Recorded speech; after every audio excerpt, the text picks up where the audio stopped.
beyond content creation. Like I say, some people are interested in what we're saying. So when we stop to put out the caveats, I hope you understand without having to explain in detail. 1 second, please. We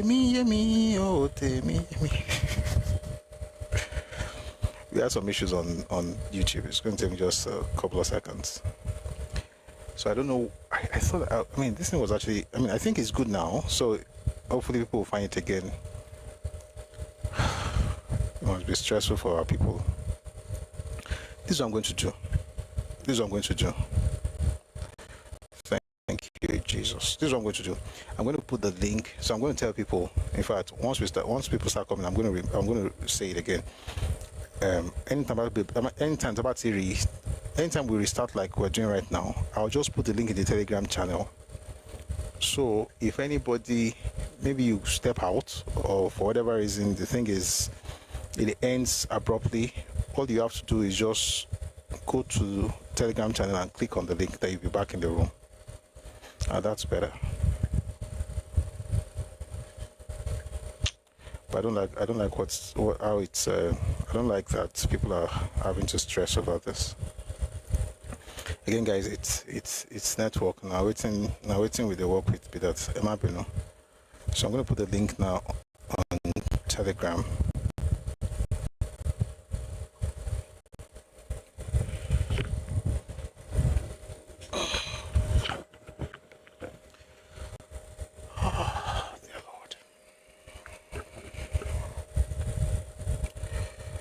Sorry, guys. The good thing about this is, I mean, when we have breaks, it's easier to quickly restart, unlike what we used to experience back in the day. So it all works together for good, one way or another.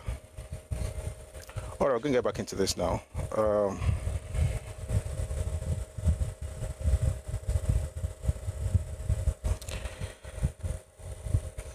you, Lord. All right.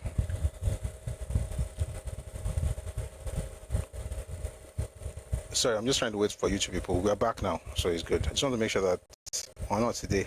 There might be no. I'm trying to respectfully. I'm respecting all of us. And by the way, you know, like I always say, whatever we do for YouTube, we do for ourselves, because YouTube is our repository. So everything we say goes on YouTube, so we can go back to watch.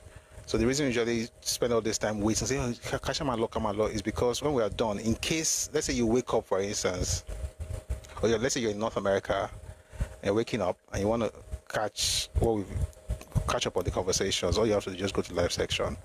All right, so that's why we spend some time on this, and I hope you understand. Thank you very much for your understanding. Just one more minute.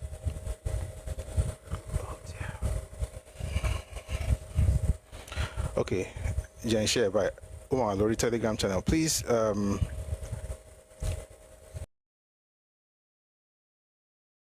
Say it on TikTok. Please remind me to also announce that thing, that people can, anytime we have this kind of issues, they just have to go on Telegram and click on the link. Thank you very much. Where were we? Back to the book. And please be on TikTok, please power tap. I need your help, please power tap. YouTube, I apologize. I don't know what is happening, I don't know what's causing this, but as soon as I do, we'll make it better.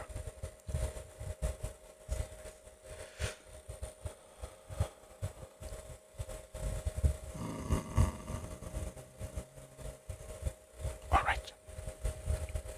Let's get back to what the Igbo leader said. But before we do, we have to change the audio source. This is going to be weird. You know what? We have to change the audio source. Don't worry, it all works together for good. If you're on YouTube, welcome back. Thank you for joining us. Please like the live. Thank you. Trying to do something. Okay.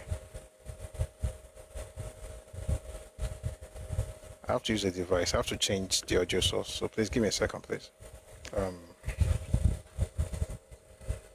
Okay.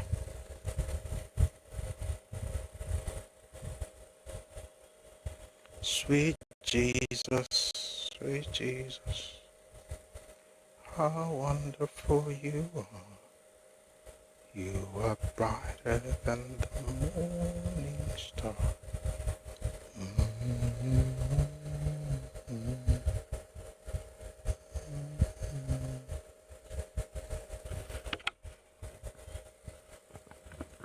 The lady that grows by the way. Okay. One more.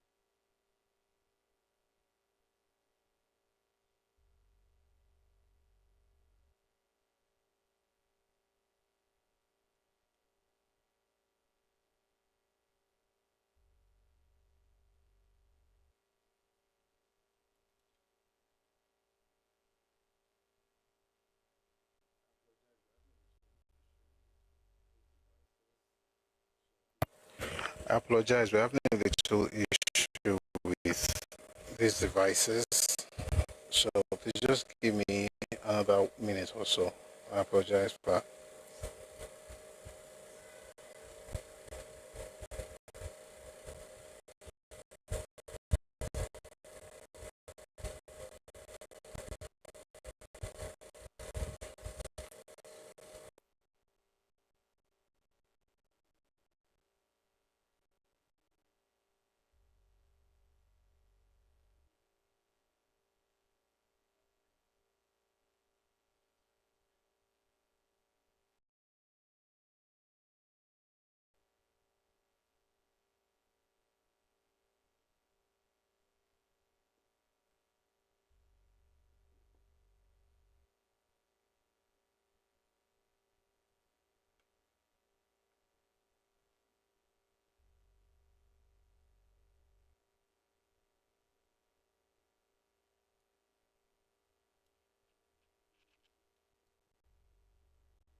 Sorry about that.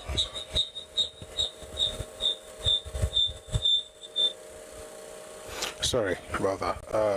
See, I'm literally walking around, creating a workaround as I'm seated here. So, but I think it's going to work out. I'm going to have to switch very soon again because that other one is not properly charged. But let's see how far we can go. Again, thank you very much for being here. If you're on YouTube, sorry about what happened. So we're going to have a system now. Whenever this happens, please just go on Telegram and click on there's going to be a new link on Telegram almost immediately as soon as I notice. And also, please, if you're one of us on YouTube and you have any issues, please just send a message on that Telegram group. No, just send a message to me on Telegram or to Radio Miriam. Just send a message like, oh, we can't say it again on Telegram, and then we'll quickly create another one, but I'm also monitoring it here, but I apologize for that. Anyway, thank you for being here. Let's get back into the book. Again, we're discussing how ethnicity affects politics in Nigeria, part 7. So it says here, so these are the Igbo intellectuals talking, by the way. The North and the West want to continue to enjoy the resources of the East while treating the Easterner as a stranger in those places.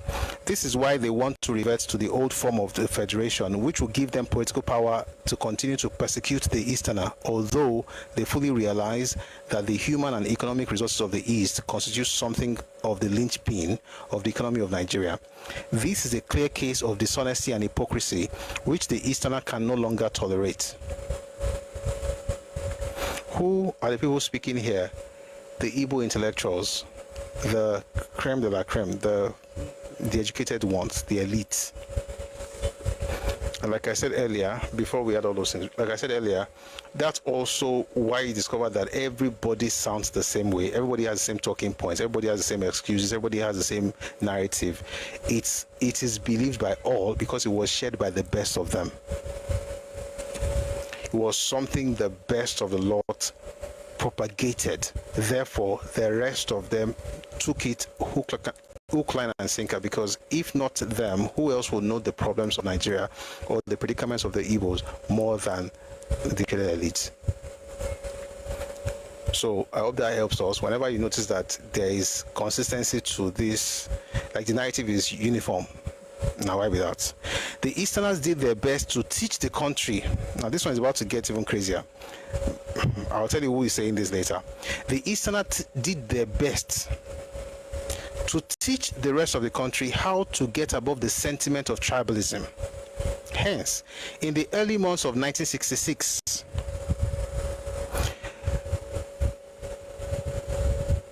watch the date. In the early months of 1966, scholarships were thrown open to all Nigerians living in the region. Moreover, the government of Odumegwu Ojukwu expunged from all government forms the requirement of stating one's tribal origin in application for employment, scholarships, and so on. In other words, the curse of tribalism had been removed from the region, and all Nigerians in the East were to be treated as equal with equal opportunities.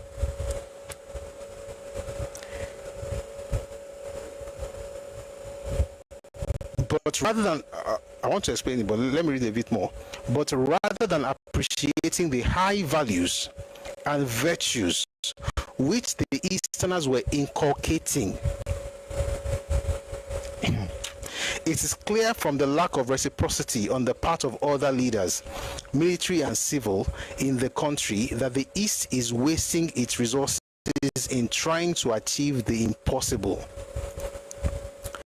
As a matter of fact, these gestures made by the East have been widely interpreted in other parts of the country as evidence of its ardent desire for national unity, which the others do not really want. Let me say something to you, because you must have heard this before. If you haven't heard it, keep breathing. You're going to hear it from certain people. They will tell you that, oh, there was a time when in the East, they didn't even used to have state of origin. They removed it. There was a reason. The reason is literally in what they said. The person writing this thing, his name is, what's his name again? Mbei. No.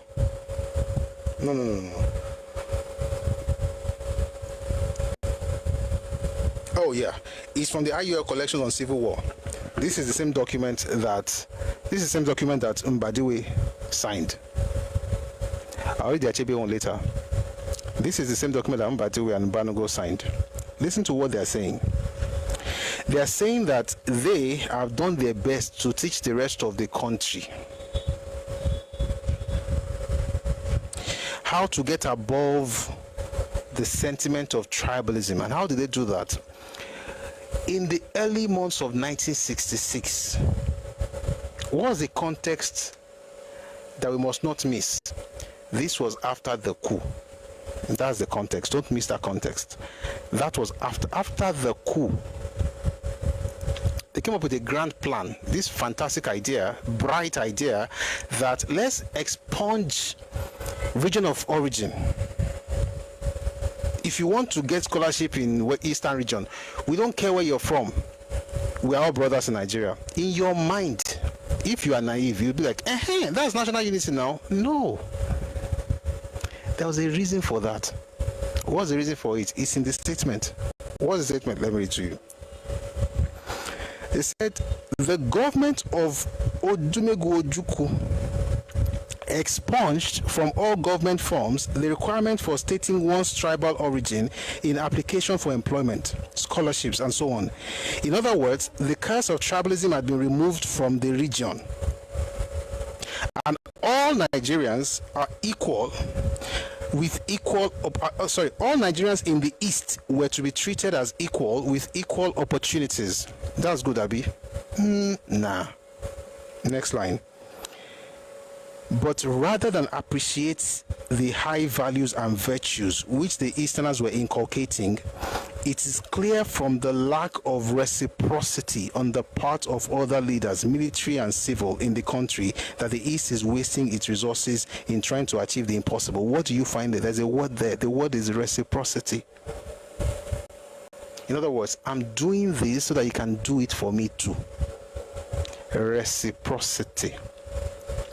I will not ask for tribal of origin in my region, so that you will not ask for tribal of origin in your region. But here's the crazy part. How many people of my region are in your region that you are removing tribe of origin, whatever nonsense you're talking about? How many people are in my region who live in your place? Shaking in Yewa. I don't have to. We get. I'm Yoruba. Let's say entire Yoruba is 100. 20% of my people, or 30%, are all over the country. Maybe 5% happen to be in your region. Out of the 20 to 30%, they're in the north, they're in other parts. But maybe like 20% of the 20 to 30%, maybe 5% are in your region. You decide to remove tribal origin, whatever you call it in your forms, to appear to have a level playing field for all. But here's the kicker. In your region, let's assume you also have 100. 80% of your people live outside your region. In my region alone, maybe out of the 80, about 30 or 40 live in Yoruba land.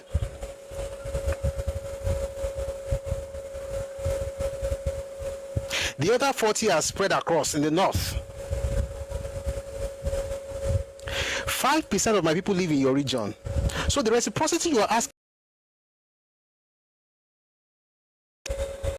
if I do to you what you are doing to no tribal origin in my people, that is not nationalism. That is not national unity. That is you trying to actually dominate my place with your ethnicity. People must think the rest of the country is just like everybody just dumb. It is clear from the lack of reciprocity on the part of other leaders, military and civil. In other words, the civilians did not do it, the military guys did not do it, and that means that we are just wasting our resources to achieve the impossible. Who are you deceiving? Your statement already tells that you are doing it for reciprocity purposes. You want it to be reciprocated in other places, not because of altruism. You're not trying to build a new Nigeria. You're not trying to make Nigeria better. You're trying to manipulate other people to do something that will favor your people, because clearly you move out more. And the reason you move out also is not because you're trying to bless the country, it's because there's scarcity back at home. And the resources you are claiming that you're using does not belong to you. It's the resources of the minorities in the eastern region.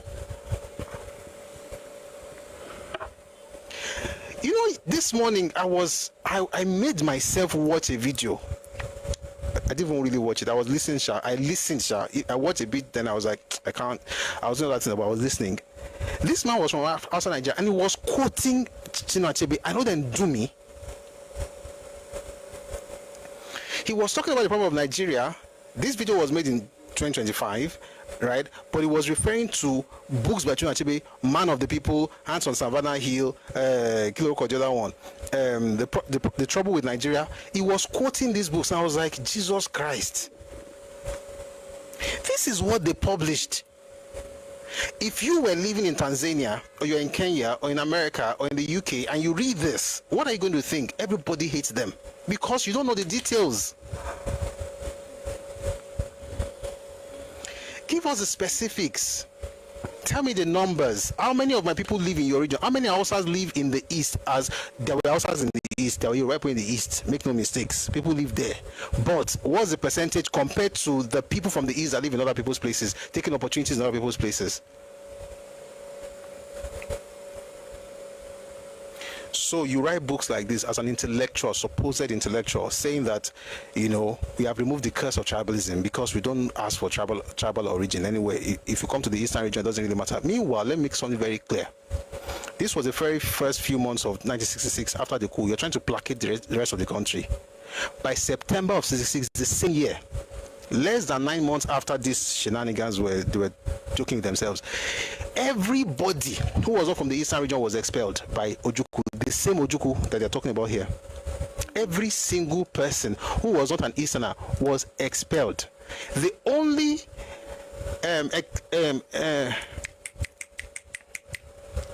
exception were Igbos in the Midwest.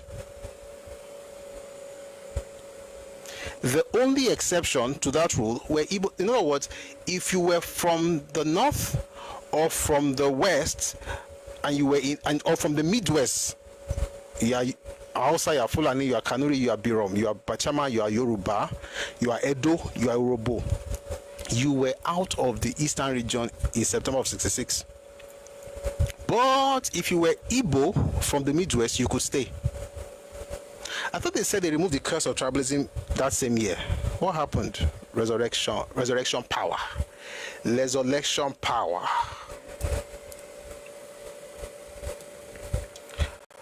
Resurrection power. Oh, resurrect.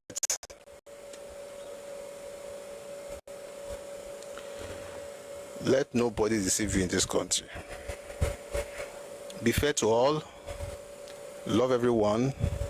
No malice to anybody, but don't allow anybody gaslight you or manipulate you with nonsense in this country. Say we've gotten above the sentiment of tribalism. We have removed the curse of tribalism.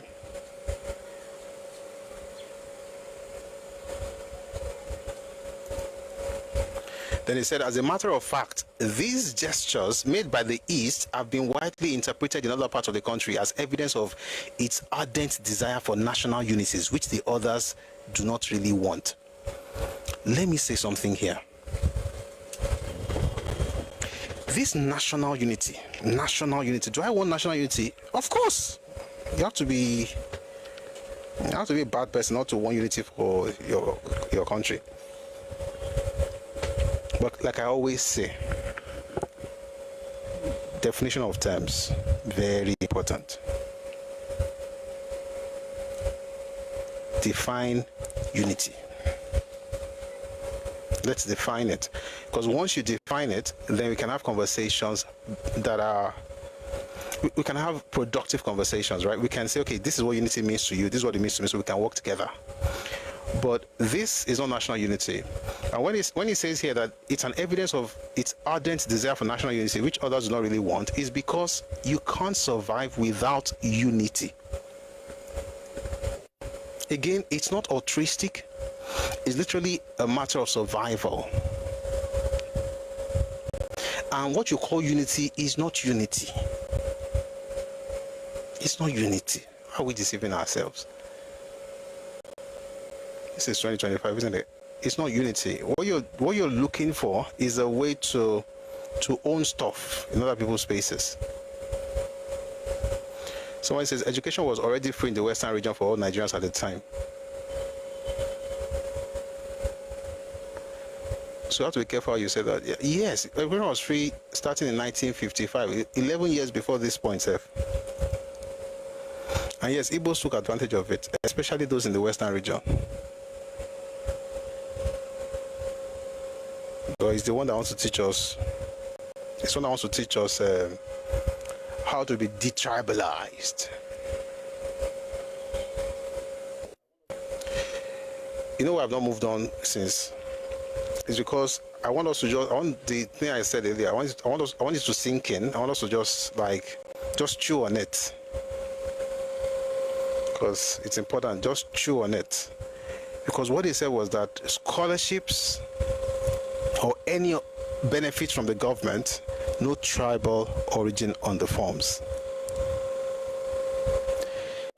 Think of that and think bill and tell me in your mind if there's any difference. Again, it's not history being discussed for historical purposes or for history's sake. No. This morning we just talked about the Indigenous Status Bill. This is 2025. We had the second reading in March. What's the difference between Indigenous Status Bill and what we just read right now? One national unity.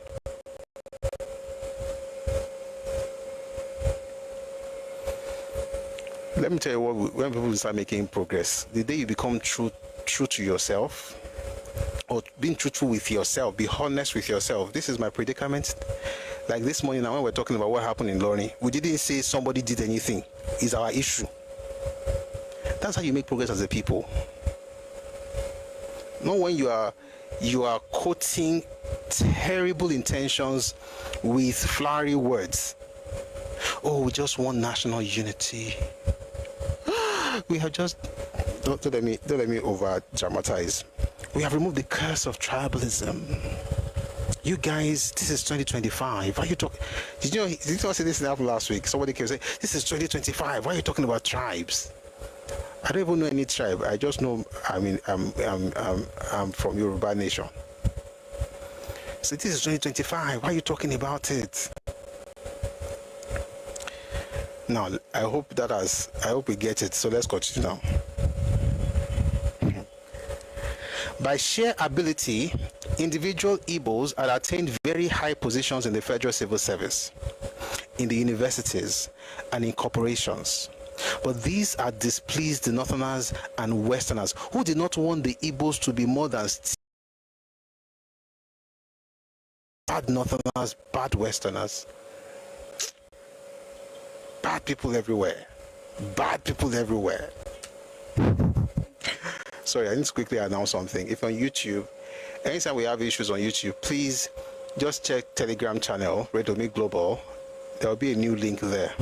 So make sure that we create a new link as fast as possible. Please join Radio Me Global on Telegram. So I don't know why we're having the issue. Maybe it's the network or whatever it is, but please just join the group, the Telegram channel, and then you'll be able to click on the new link, and then you can, get back on the live session. Thank you. And if you have any issues, please let us know as well. So they said that by sheer ability, we're about to go into some other interesting things. By sheer ability, individual Igbos had attained very high positions in the federal civil service. The one that I read in Achbe, Nepotism or Meritocracy or Nepotism is on YouTube. Go and watch it, please. When it says they got there by sheer ability, is a lie. It's by sheer nepotism. By sheer ability, individual Igbos had attained very high positions in the federal civil service, in the universities, and in corporations. But these had displeased the Northerners and Westerners, who did not want Igbos to be more than stewards, casual laborers, and petty traders. The Northerners and Westerners tolerate a united Nigeria. Westerners and Northerners would only tolerate a united... I have to take it slowly. The Northerners and Westerners would tolerate a united Nigeria only if the Igbo would become second-rate citizens. They were tired of the Eastern domination scandal. Did you see what they just did now? Anybody noticed it? They were tired of the Eastern domination scandal. There was never a time in Nigeria's history where other regions complained about Eastern domination. They always complained about an ethnic group, not the region. But why did they mention Eastern here? In order to carry people join body. And all of us in the insult, oh, let's start it now. It's for all of us, so they're insulting all of us, so.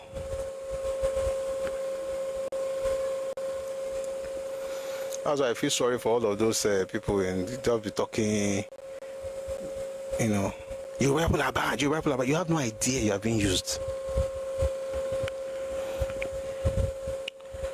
There was never a time, and I've read a number of books from the 40s, 50s, and 60s. There was never a time anybody complained about Eastern domination. Was Igbo domination. And the reason they kept using that phrase was because, number one, they heard it from an Igbo elder, Igbo elite in 1945. They heard him say it. The Igbo domination of Nigeria is only a question of time. They heard him say it. That's one. Number two, they discovered they discovered the conspiracy. That's why. What you do as a normal human being is to just own up. Guys, I messed up. Everybody messes up. We are humans now. Who know they mess up? Who know they make mistakes? I messed up. That was what I was supposed to do. We're going to do better. But no, you now be digging him, saying, oh, all of them hate me, they hate me, they hate me. Is your name Chris? Everybody hates Chris. If you didn't get that joke, don't worry. It's because you didn't watch this series.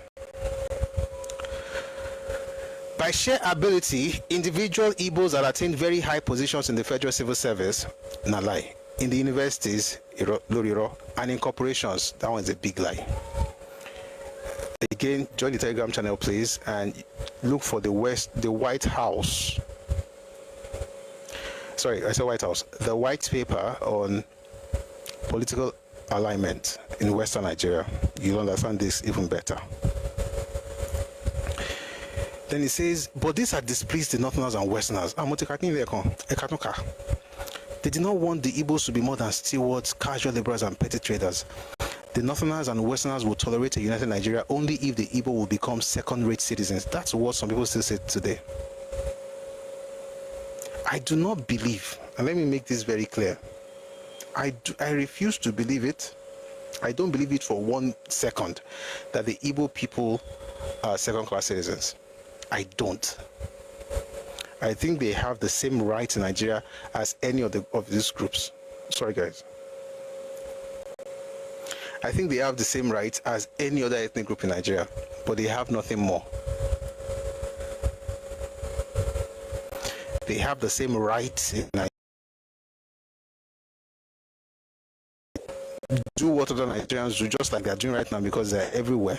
But they don't have anything more than other Nigerians.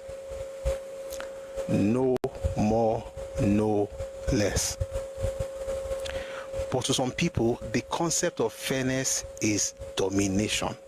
If I'm not the Oga, it means that you are marginalizing me. And the young people who are growing up, who have heard these things, they don't even they may not even get it. Sincerely, I feel bad for them. If you see me take a break like that, it's because I'm trying to mute irritants.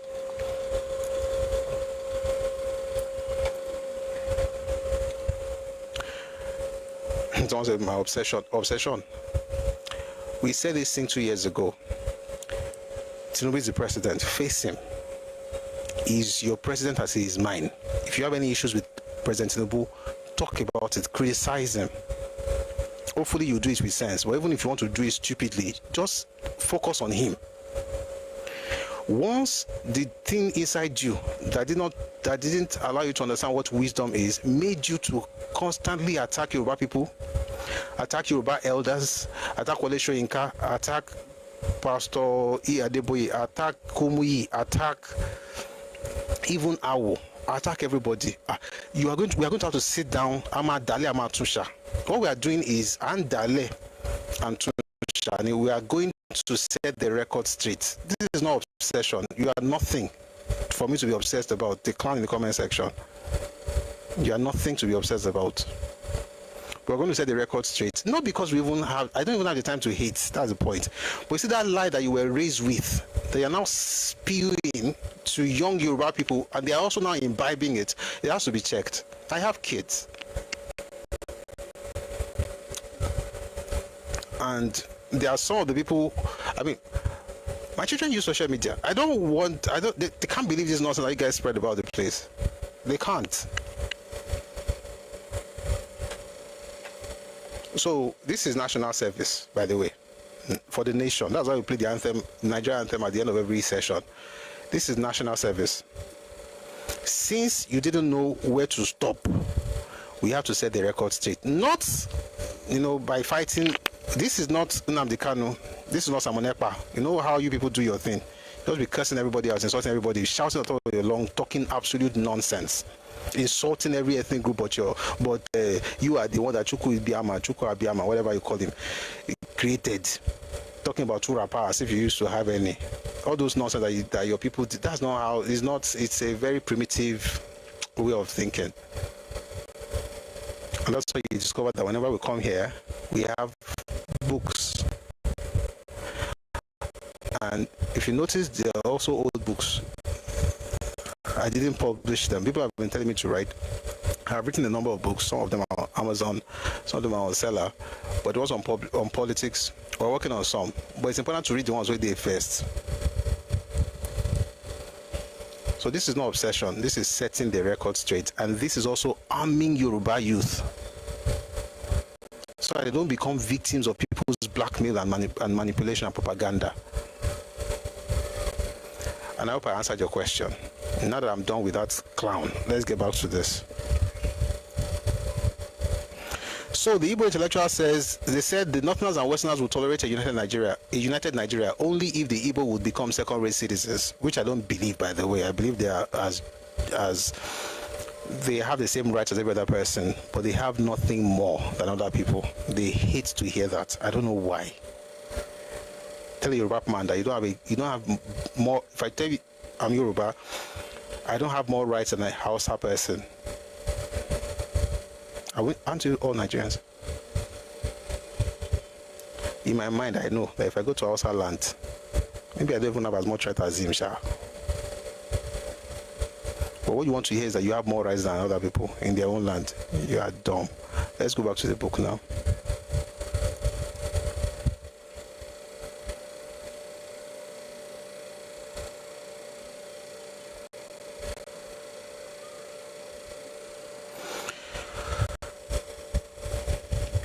The Igbos said they were tired of the Eastern domination scandal, and having reached the limit of human endurance, were convinced that it would not be in their interest to remain in the Federation. They had no choice but to ask to break away from the rest of the country and look for their own destiny as a separate country. Whilst the academicians were pushing Odumegojuku to consider taking Eastern Nigeria out of the Federation, the tribal factor continued to operate within the Nigerian army. The ethnic tension became essentially one between the North and the East, particularly between the Hausa Fulani and the Igbo. As they had to use the brawn rather than the brain, the gun being their Parker pen, they moved towards each other on 29th July, with the Hausa Fulani gaining the upper hand, and therefore to an extent it would appear that at this stage for days the thinking among the northern troops was that Nigeria had come to an end and that northerners should recoil to the northern Nigerian shell.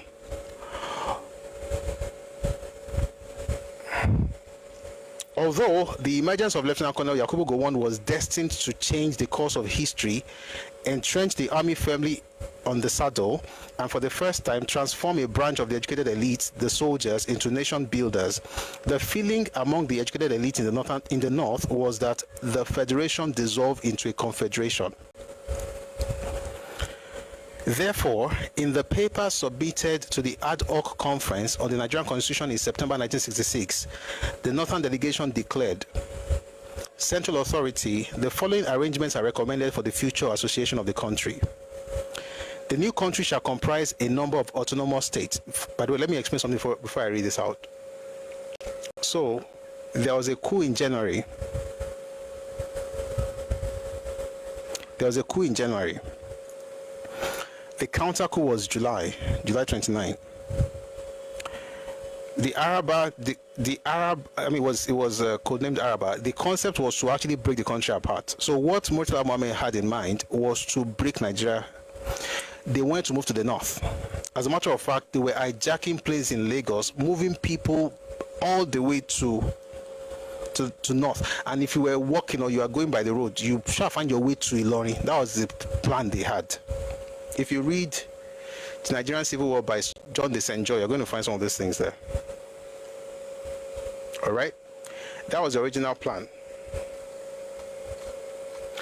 But the Attorney General of the Federation, the United States Ambassador, the British High Commissioner, and civil servants from the north were able to persuade the soldiers from breaking the country. And eventually, they got this man in the saddle, Yakubu Gowon. So August 1st, 1966, he became the head of state. Stay with me. September, Gowon decided to have something called ad hoc conference. They were supposed to discuss the constitution of Nigeria. When was this? September 1966. That meeting was going to hold at the Federal Palace Hotel in Lagos. Ojukwu sent people to bomb the building, and they succeeded. This was before the war. There was no war in Nigeria until July 6, 1967. Ojukwu declared Biafra May 30, 1967. The states were created May 27, 1967. There was I'm going backwards for a reason. Well, Aburi was January 4 to 5, 1967. Ojukwu was bombing places in 1966 September. He bombed Ore. There was a bridge in Ore that he bombed, and also bombed Federal Palace Hotel, where they were supposed to be meeting to have a constitutional conference. Again, months before the war. But no, he's the one who signed the document that removed tribal origin from the papers. We should celebrate him for that. No. This is what the Northern delegation wanted. If you're on TikTok, please, let's keep our tapping. Thank you very much for getting us up here. This is what the Northern delegation wanted. They said, the new Nigeria shall comprise a number of autonomous states. This was before Aburi. All these Aburi. That's why when you, please watch the video on YouTube. Watch the video on YouTube. How Ojukwu rejected Aburi. Decree number 8. The title is something around that. Those the keywords: Busui Oris, Ojukwu, and Decree 8. Those are the keywords you should use. You see how they came up with a document that was supposed to actually give them everything that they wanted in Aburi. By the way, Eastern people said 8th of March 1967, let me put it this way, the Secretary of the government at the time, N.U. Akpan, he wrote a book. The book is called A Struggle with Secession. He said in that book that Decree number 8 contained 95% of what they asked for in Aburi.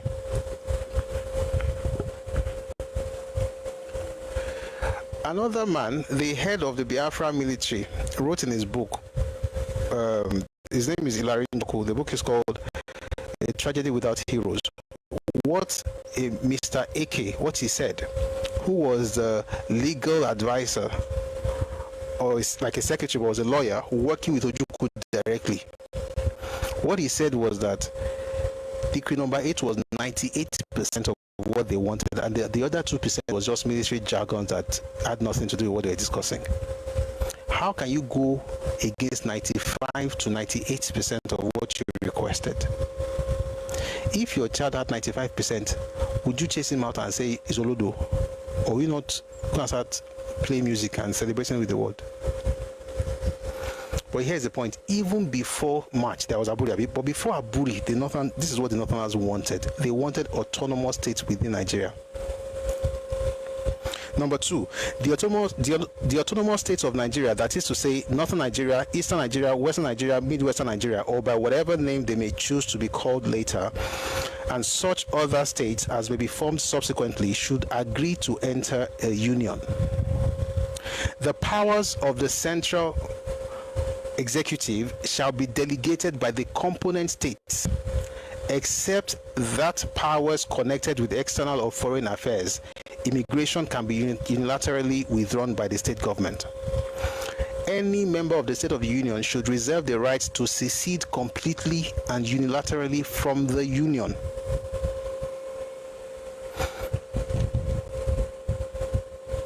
That's what the Northerners wanted. Tribalism was incandescently crystallized during the Civil War when the intellectuals and top civil servants used efficient facilities to inform the outside world that the rest of Nigerians were tribalists, and when the Biafrans were fed on the worst possible hatred of Nigerians. I told you earlier that I watched a video this morning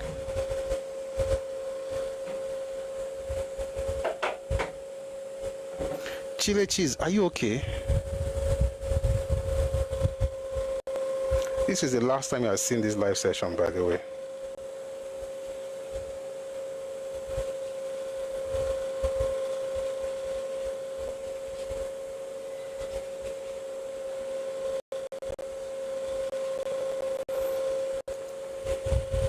Where were we?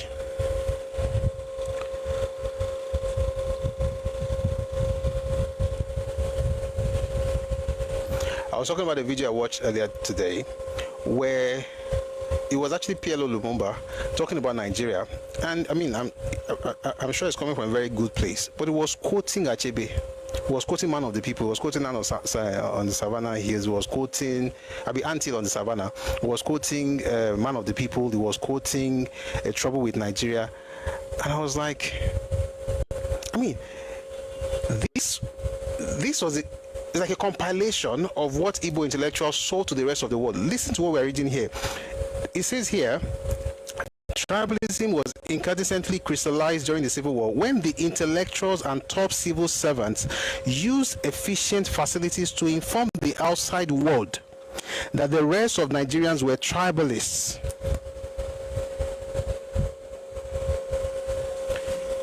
If you read some of those books, if you think I'm lying, just find, I've mentioned a number of them, just read them. Even you'll now be wondering like, we bad like this. So imagine if you were living outside the country or you're not even a Nigerian, you saw those things. You wonder how Nigerians just hate this particular group.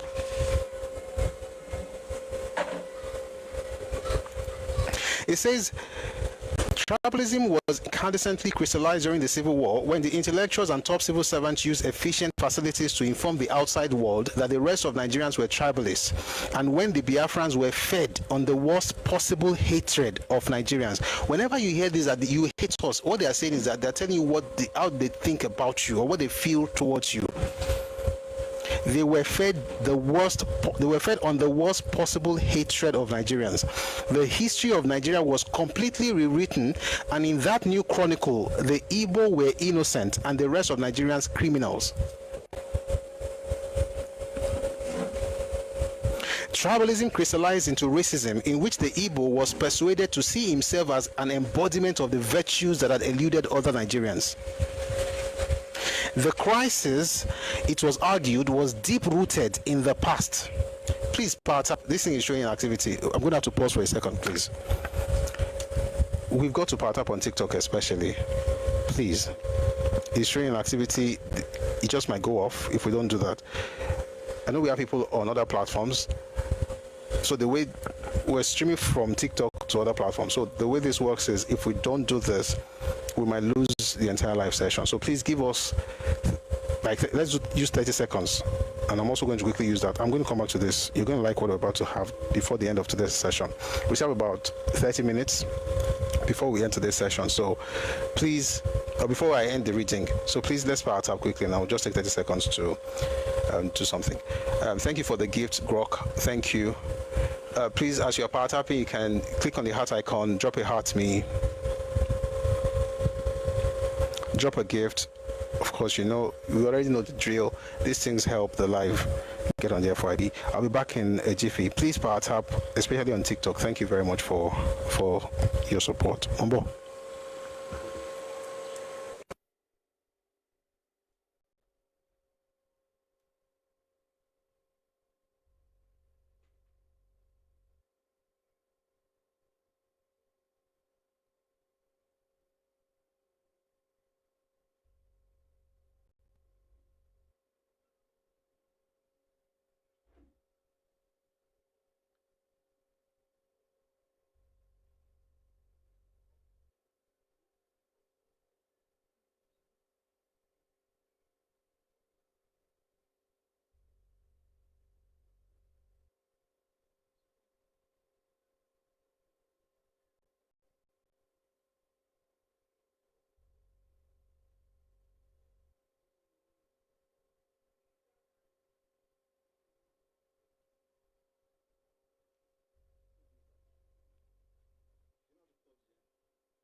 All right, thank you very much for staying tuned. We had to sort some things out, the audio and sound and all that, video and power, but we're good.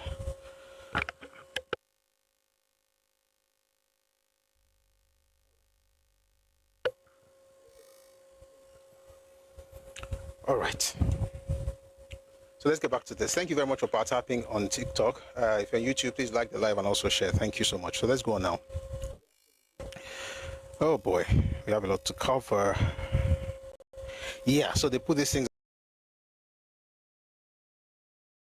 on the worst possible hatred of Nigerians, which they still have till today. And I pray that God somehow will help that group of people, because you cannot hate people like that and make progress. It's not possible. It's not possible. It's not. What do you think is at the root of ESN? It's hate. It's not love for the people, it's hate for others. It's a dangerous thing. May God heal Nigeria. May God heal Igbo land. May God bless everybody in Nigeria. May God bless everyone. But it's important to know these things. Again, not because one hates any group, but because maybe, just maybe, this will actually help the young people from the East, and they will see a reason to break away from that pattern of victim mindset, of victimhood. So it says here, the history of Nigeria was completely rewritten, and in that new chronicle, the Igbo were innocent, and the rest of Nigerians criminals. Tribalism crystallized into racism, in which the Igbo was persuaded to see himself as an embodiment of the virtues that had eluded other Nigerians. Remember what Ezekiel said in 49? God specially created a group. So now they are the embodiment of all the virtues that had eluded other Nigerians. The crisis, it was argued, was deep-rooted in the past and had been inspired by the unabated and ever-increasing hostility of the rest of the Nigerian community for the Igbo ever since the British government imposed the British Raj on Nigeria. The Igbo man, the incarnation of all virtues, had been the object of envy by the rest of the Nigerian community, who were much less gifted in spiritual and human talents. The Igbo man was the industrious, enterprising businessman whose commercial ability was used to build up the economy of the country outside the fatherland. An evidence of his unselfishness. He was by nature cosmopolitan in outlook, hence his sojourning in other parts of the country and the display of neighborliness. He was the most genuine Christian and the arch rejecter of Islam, which he knew before the colonial era could not humanize and civilize the Nigerians to the best level. He was the most zealous patron of Western-style education and consequently the inheritor of the virtues which this character molding and refiner of manners could confer on anybody. This skill he had put at the disposal of the rest of Nigeria in the civil service, in the press, and in the nationalist movement. And aware of the consolation of independence as the open sesame to the emergence of the Nigerian as a man, he had used his pen as well as his voice to lead the nationalist struggle, believing that a better breed of man would emerge in the Nigerian wise community. He had been the vanguard of pan-Nigerianism and the decrier of tribalism and sectionalism. However, the Igbo man was hated by the rest of Nigeria, who were either incapable of appreciating these virtues or were made to hate him by the British imperialists, who so hated the progress of Africans that they did not want Nigerians to be infected with such attributes that the Igbo had acquired and were displaying. The result was that hostility toward the Igbo gathered momentum and culminated in the massacres of 1966, which pushed them as a rejected people out of the Federation. Please, who do you think wrote everything I just read right now? Who do you think wrote it?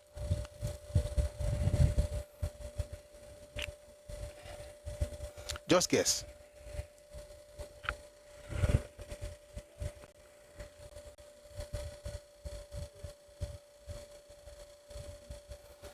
All of you are correct. Achbe. Achbe wrote all this, but guess where Achbe said it? It wasn't in Nigeria, it was in the Netherlands, 1968, international community. This was what Achbe told the international community in Netherlands in 1968.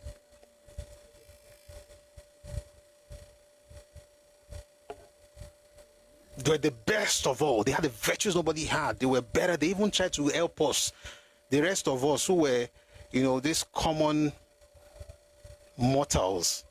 Just let me help you commoners to come up to this level of the Igbo man. That's why everybody sounds alike. How can you say this outside when you hear that somebody went abroad and was saying that Nigeria was bad, this was in 68.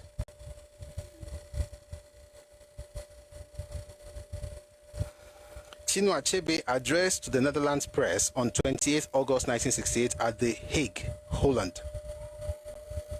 And then the other part was the African writer and the Biafran course delivered at Makerere College the same month, 25th August 1968. You really think if you see other Nigerians the way you wrote it here now, Nigerians will be like, hey, we really love you. We have to make sure that we don't let you think that you are right.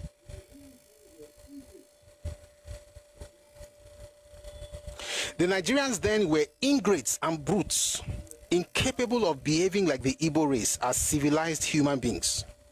They were unabashed perpetrators of the inhumanity of man to man.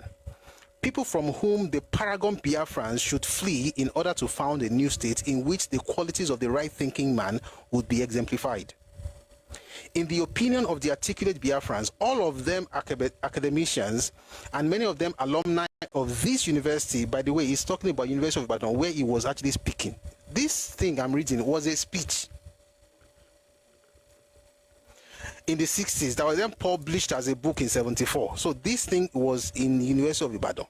Many of these interesting characters were in UI.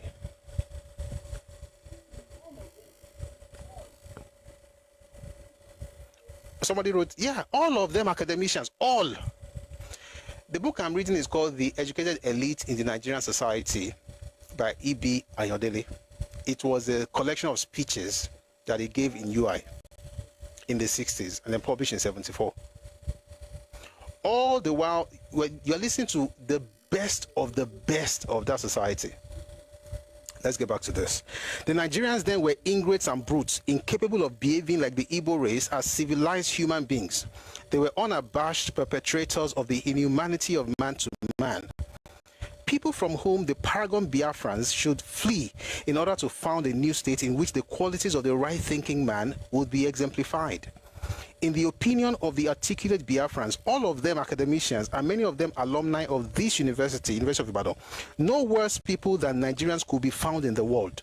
The Nigerians were murderers, committed to a program of total elimination of the Igbo race. In order to achieve this end, the Nigerian troops invaded Biafra. These bloodthirsty vandals were hankering after Biafran ladies, whom they were to infect with a specially devastating disease called Bonny Special. Now I'm reading from their own, he's quoting their own newspaper, the Biafran Times. Volume 1, number 1, March 1968. It says that the Nigerians were murderers committed to a program of total elimination of the Igbo race. In order to achieve this end, the Nigerian troops invaded Biafra. These bloodthirsty vandals were hankering after Biafran ladies, whom they were to infect with a specially devastating disease called Bonny Special. The Nigerian troops were efficient murderers of every Igbo man or woman, young or old, able or ill, whom they captured. This is not true. This is not true. The second in command in the 3 MCD, the 3rd Marine Commando Division, was Alabi Sama. He wrote a book, The Tragedy of Victory. He talked about what happened between the soldiers and the people, whether it was in Okpobo, Bonny, it was in present Akwa State, it was in present River State. He talked about what happened.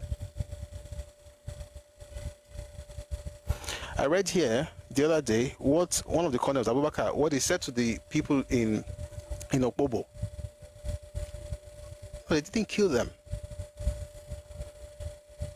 The other day we were talking about how 400 Biafran soldiers were captured. 400. Now, they didn't have anywhere to house them,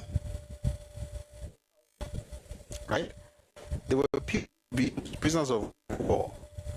They had no place to house them, and so they had to think, what do we do? We can't send them to Lagos because planes only come to our side on Thursdays.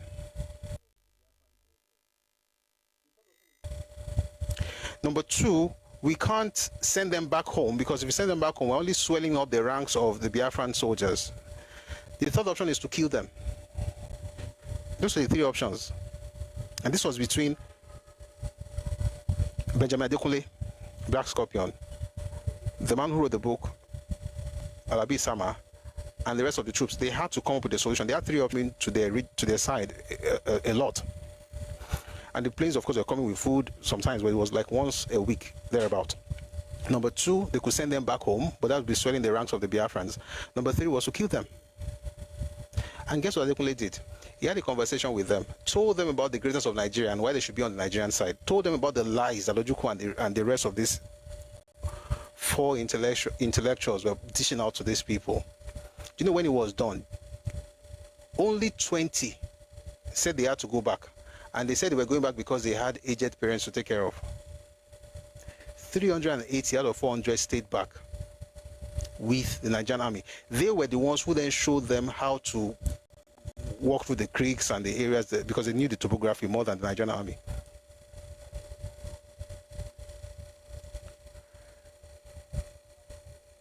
Let me say this.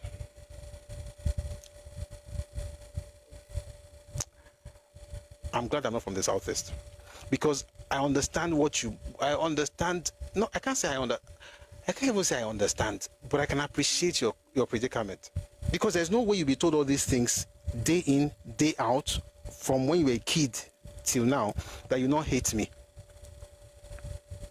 Your hatred is understandable. It's not justifiable, but it's understandable. I get it. And Pavik, you and this your tie. I'll take that tie and use it to throw you out of this place. So you are disturbing. We invaded what? I'm trying to help you. I still right thinking. Who invaded who? When did Ojukwu begin to bomb people in Benue?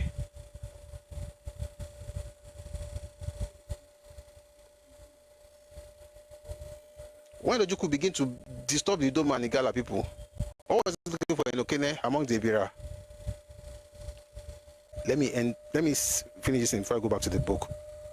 In truth, if I hear that something happened to the Southeast, it is important that you also have a mind that is compassionate. But there's a difference between being compassionate and being naive. Being compassionate means that I can feel your pain, I understand what you're going through, or at least I get it. I can support you to find healing. Being naive is that you will not support the person to find healing. You'll be celebrating their victimhood and be blaming your parents for what your parents did not do, which is what young Yoruba people are doing in recent times. You will now be insulting Nigeria, insulting Yoruba elders, insulting people on top of what you don't know because they don't tell you propaganda. Let's go back to this book. I hope people are getting helped. If you don't like it, God will bless you. It is well with you. But let me read to you what your elder said. Your elder said that Nigerians were murderers and were infecting Igbos with a special disease called Igbo ladies with special disease called Biafran ladies with a special disease called Bonny special. Then they said Nigerian guys were a pack of criminals. Okay, so they said, okay, the Nigerian troops were efficient murderers of every Igbo man or woman, young or old, able or ill. Somebody say Babangida. You know what? Not now. Not now. Let me promise. Please remind me before we get into the session on Friday.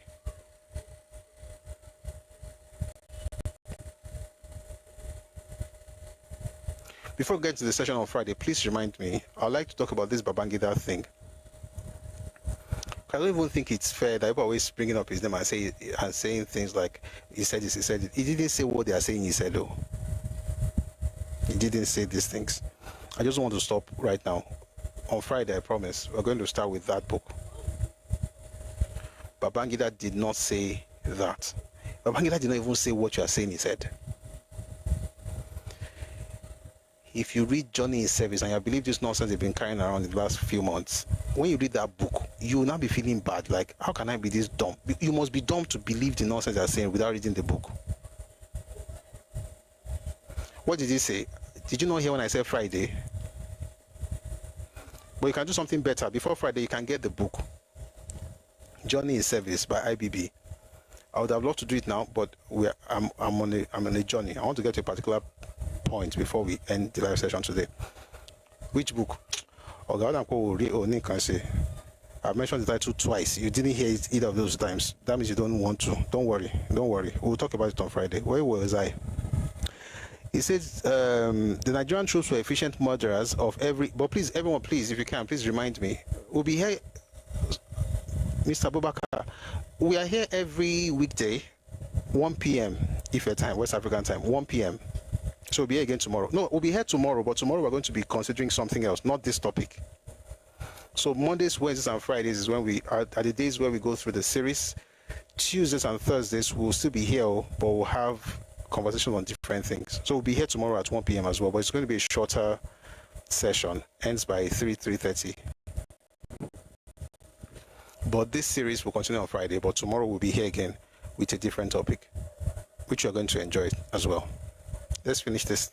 We can't finish, but we can't finish today, but we'll see where we can get to before we go. 6:27 p.m. Okay. So he says the Nigerian troops were efficient murderers of every Igbo man or woman, young or old, able or ill, whom they captured. The Nigerian leadership was made up of a pack of criminals, never-do-wells, and unreliable shifty characters who have established a record of incompetence, ineffectiveness, inhumanity, unobjectivity, illegality, unpopularity, and abuse of office. General Gowon was a Christian humbug and leader of a jihad that aimed at Islamization of all Biafran children, killing all Biafrans above the age of 5, and one of the murderers of his benefactor, Agui Ironsi. Yakubu Gowon knew about the coup, but wasn't even part of it. But they say he was one of the murderers of his benefactor.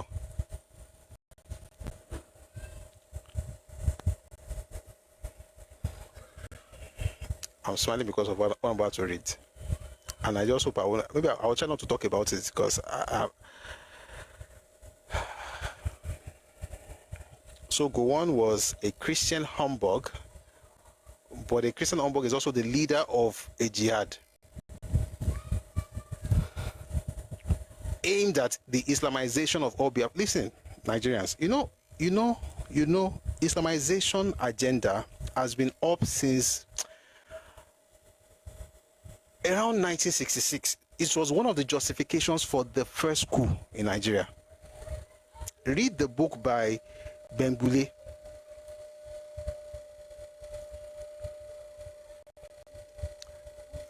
Nigeria's 5 majors. Islamization. I'm not saying that some people don't have a plan. Use that word or that phrase is a word. That word to stoke tensions.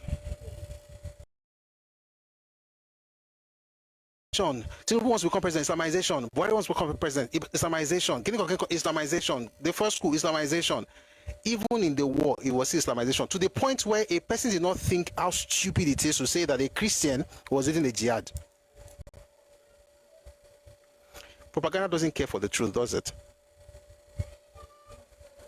Yakubu Gowon was a Christian who was leading a jihad that was going to Islamize every Biafran and then unalive all Biafrans under the age of 5. This man is quoting documents. So this is, by the way, one is from Biafra Time, the other one is for support for Nigeria challenges the basis of responsible government. All these things are things from the eastern side. Then he said that he was one of the people that murdered his benefactor, Agui Ironsi. Agui Ironsi was not his benefactor. He didn't murder him. His chief lieutenant was Chief Obafemi Awolowo, an arch-tribalist, a narrow-minded and parochial a notoriously spineless opportunist with an all-consuming ambition and a particular obsession to realize a self-inspired delusion to become Prime Minister of Nigeria, and expertise in embezzlement of public funds, which could be traced right through his career. Did they just talk about Awo?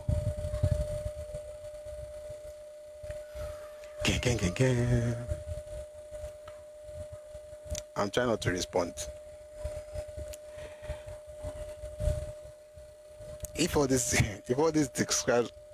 things describe Awo, some people's parents need to be shot in a dungeon, and the keys should be thrown away, because you can't have this kind of mind to talk about Awo like this and expect to be a normal human being. Arch-tribalist, a narrow-minded, parochial. These were people using the government to further their own ethnic ambition. Oh. And what's the ambition that they wrote in their own book in 44? It was perpetual rule of the federation. But they were not the arch-tribalists. They were not the parochial ones. They're not the clannish people. Oh boy.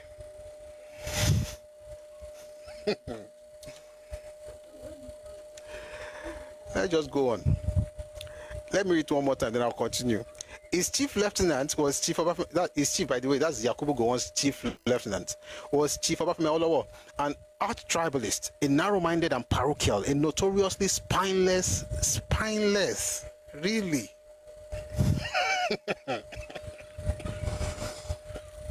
Oh boy. I told myself I'm not going to respond to this thing today. Let me try. I'll try. I'll try. If I was spineless, who was spineful? Notoriously spineless opportunist with an all-consuming ambition and a particular obsession to realize a self-inspired delusion to become Prime Minister of Nigeria, and expertise in embezzlement of public funds. Hello, Azikiwe. Hello. Wow, for a reason. Which could be traced right through his career. Chief Anthony Enaoro was a violent, conceited, and undisciplined character who from youth has been in the center of crimes against law and order. Everybody collect. It should be repeated that no ethnic group in Nigeria can justifiably throw the stone at the Igbo. That other ethnic groups did not exploit the tribal factor as a defense mechanism, or preach the gospel of hatred or other ethnic groups, or reduce Nigerian history to the denominator of tribalism, or descend to the extreme form of racism as the Igbo intellectuals did in the course of the tribal war, does not mean that other ethnic groups have less tribal instincts than the Igbo. However, the Igbo went to the farthest limits of tribal racism because physically they were in the defensive.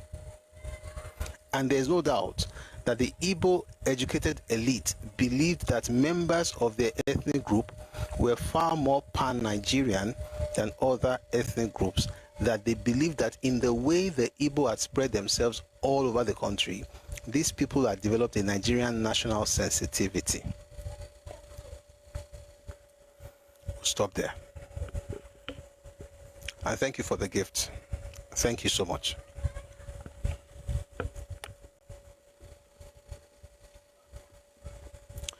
This is my story.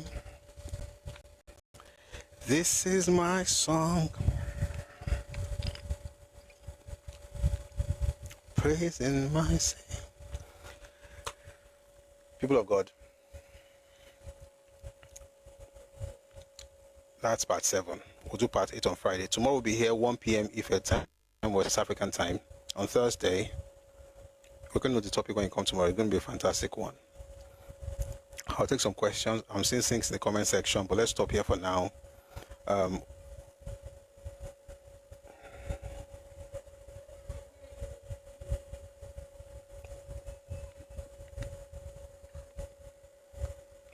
Well, this is my story. This is my song. Praising my Savior 30 long. Let's respond to some questions before we go. Moderator Cario. All right, so let me answer some questions. It says here, why was the NYSC created? You know the answer to that. The other one was national integration typical of Igbo nation. Because you said that, I'm going to read something to you. I'm answering your question now, or responding to your comment. Where is that thing? I don't have to open anything. You don't do anything for national integration. It's a lie that you were told. It's a lie from the pit of hell. And you don't need to do it. You don't need to do it. It's not like somebody wants you to. By the way, the part I read about national integration, that's a Yoruba man trying to excuse you. But because you don't understand Mojo and Mora, we have to explain to you. You don't have national integration. What you really have, I'm going to read you a book. I read it before. I could say it offhand, but it's too heavy for me to just say. It's going to look like an insult. You will not die. Oh, found it.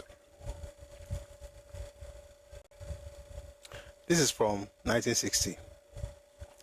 The listener. Beneath this difficult restraint, regional differences are great. The person speaking is called Marjorie Parham. She says, I believe that the Igbo are the main force for unity. Like you said, the next line, they need unity.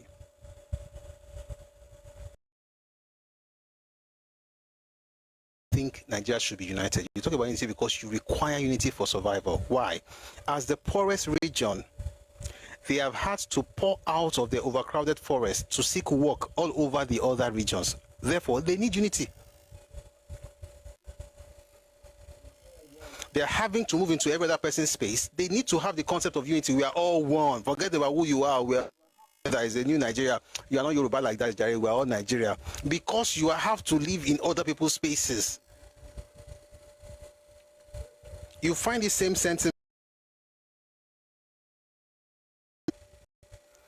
So, Igbo is the poorest nation. Do you really want me to answer your questions? Pavik, please tell me if you want me to answer your questions.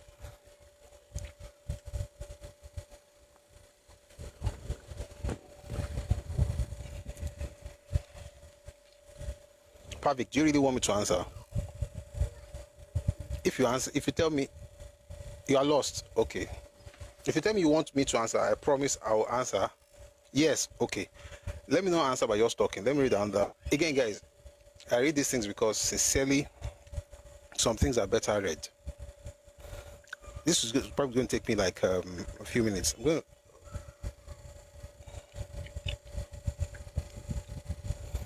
to... Which one is... all right, let's go this route. Let me preface what I'm about to... Let me preface what I'm about... Oh, geez. Let me preface what I'm about to read. The thing is, my mind is far away from what I think faster than I speak, so my mouth is always trying to catch up. So let me preface what I'm about to read with this. There's no part of Nigeria that is not blessed. And I'm not saying this because I want this to land. No. Okay? It's just the truth. There's no part that is not blessed. However, it's important for people to understand the definition of blessing in their own region and their own spaces, and not assume that because somebody has something, I also have it. You don't. So what that means basically is that you are also blessed in your own unique way. There is no part of Nigeria that doesn't have something that can change the lives of the people living there. I said this on Monday. Igbo land is blessed. It's a fact. It's just that the blessing it has is not like other people. But because the people from that place are bent on defining blessings based on what happens in other places, they cannot see their own blessings. You're always looking for C. God knows that you did not need C. He knew it before he created you. You do not need it. So he didn't give you. E.g., he didn't give you people in Ibadan C. Ibadan people don't have C. Thank God that in Yoruba land, so at least they can use the ports in Lagos or Ondo or Ogun. But you get the point. The point is that stop looking for what other people have. Even now, I'm not even feeling like maybe I should not even read this thing. But I'll look for the one that is not as heavy. I look for the one that is not as heavy. There are a number of things, but the one that is not as heavy. Because also, it's not. We're not sharing this thing because you're trying to weaponize history. It's just like we have to be very, very careful when we push a certain narrative.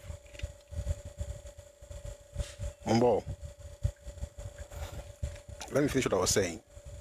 It is not. Jeez. There's no part of the Nigeria that is not blessed. The East is blessed. But the blessing that the East has is different from what... I'm trying to look for the page while I'm talking. It's different from what other people have. And it's important that people calm themselves down and not be talking about...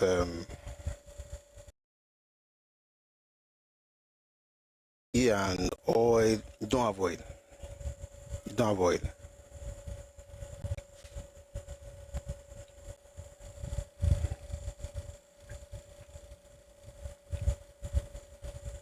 Ah, jeez.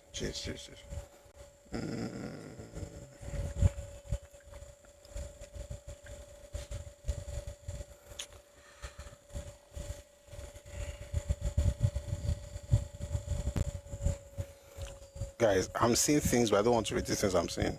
They are too bad. But I'll find the one that... Just give me a second, please.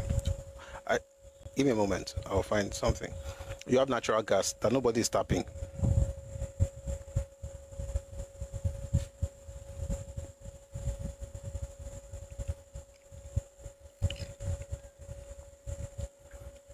Whatever gas you have in Nigeria, nobody's using it.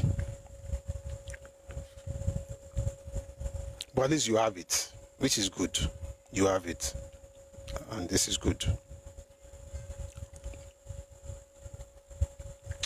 You know what? Let me just go to another book. Let me read the book by John Desenjo. Now I have to find the page. How? We're almost done. By the way, if you'd like to contribute, please send your request. I'm going to bring you up momentarily.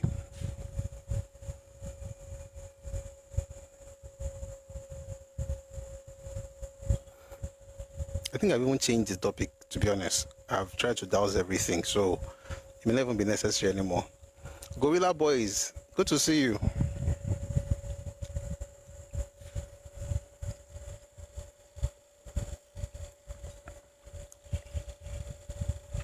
You know what?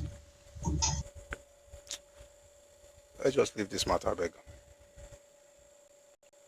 Let's just leave it. Don't worry.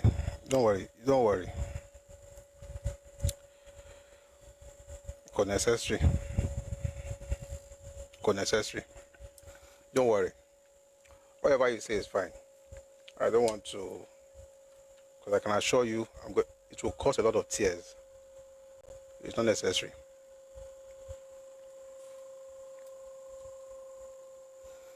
I'll just advise you that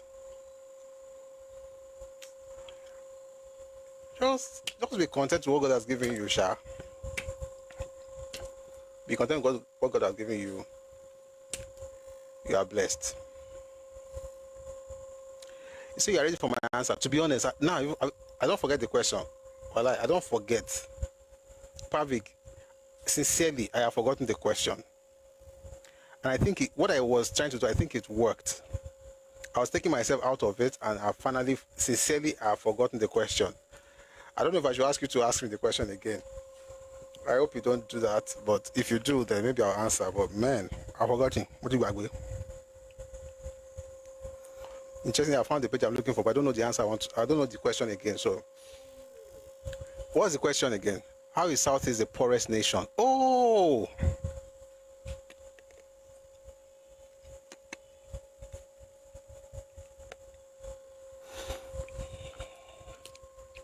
Mombo, let me answer you.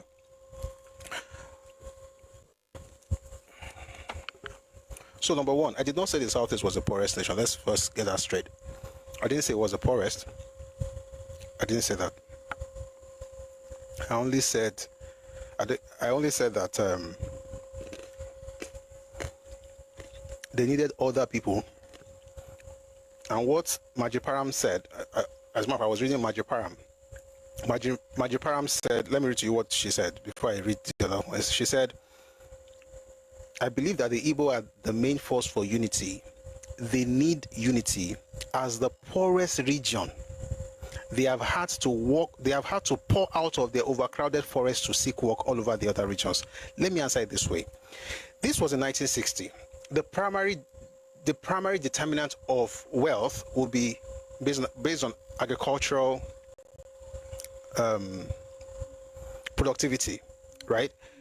This was 1960. If you had no agricultural productivity, you will be considered poor. So let's first make that clear. So this again is not a statement that was made in 2025. The statement was made in 1960. I'm going to have to change the audio source. The statement was made in 1960. At the time, you require land, fertile land, arable land, to be able to be productive enough to make it. Now, someone say, what of now? Pavik, now, stop. I'm trying to measure. Please, help me help you. This other thing you're writing now is going to make me now say things when I want to talk. I beg, more they do and small. Today, you don't have to be we don't run an agrarian economy or agrarian society as much. There's oil, there's service industry, there are so many other things you could do. But back in the day, you had to till the soil. Now, here's what makes your part poor. I'm not going to say it. I'm going to read to you from Professor Nkena Zimiro.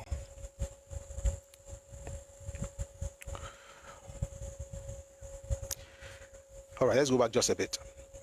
I'm going to read from three sources. No, four. I'm going to start with, let me start with Joe Igbokwe's work, Igbo's 25 years after Biafra. Then I'm going to read the Zemiro. Then I'm going to read Noli, Ethnic Politics in Nigeria. Okay? They are all Igbos. The three of them are Igbos. So no, because it will not look like the other book I want to read. Then let me just sit down for now. So let's read those three. The three are Igbo. So hopefully you'll be able to understand this one. It'll be easier. Before the balkanization of the former Eastern region in 1967 into East Central States, Southeastern States, and River State, the Igbos were totally in control of the rivers and southeastern states in search of a better life due to the presence of seaports in Port Harcourt and Calabar. The extensive investment the Igbos made in Port Harcourt before the Civil War, which were later declared as abandoned property, can be traced to this fact. The River Niger that passes through Onitsha, Otuocha, Atani, and Oguta was not large or deep enough to have seaports. Therefore, the Igbo enclaves were almost landlocked. While people in places like Otuocha, Atani, Oguta, Anam, Abakaliki, and a few others in Igbo land could still boast of earning a living via agriculture, others in Onitsha, Nnewi, Awka, Okigwe had no such opportunity. If you can ignore Joe Igbokwe better, but you outside already. Okay, let's see. I'm not reading Igbokwe again. I know you don't like him. I'm not reading Igbokwe again. Let's go to Zemiro.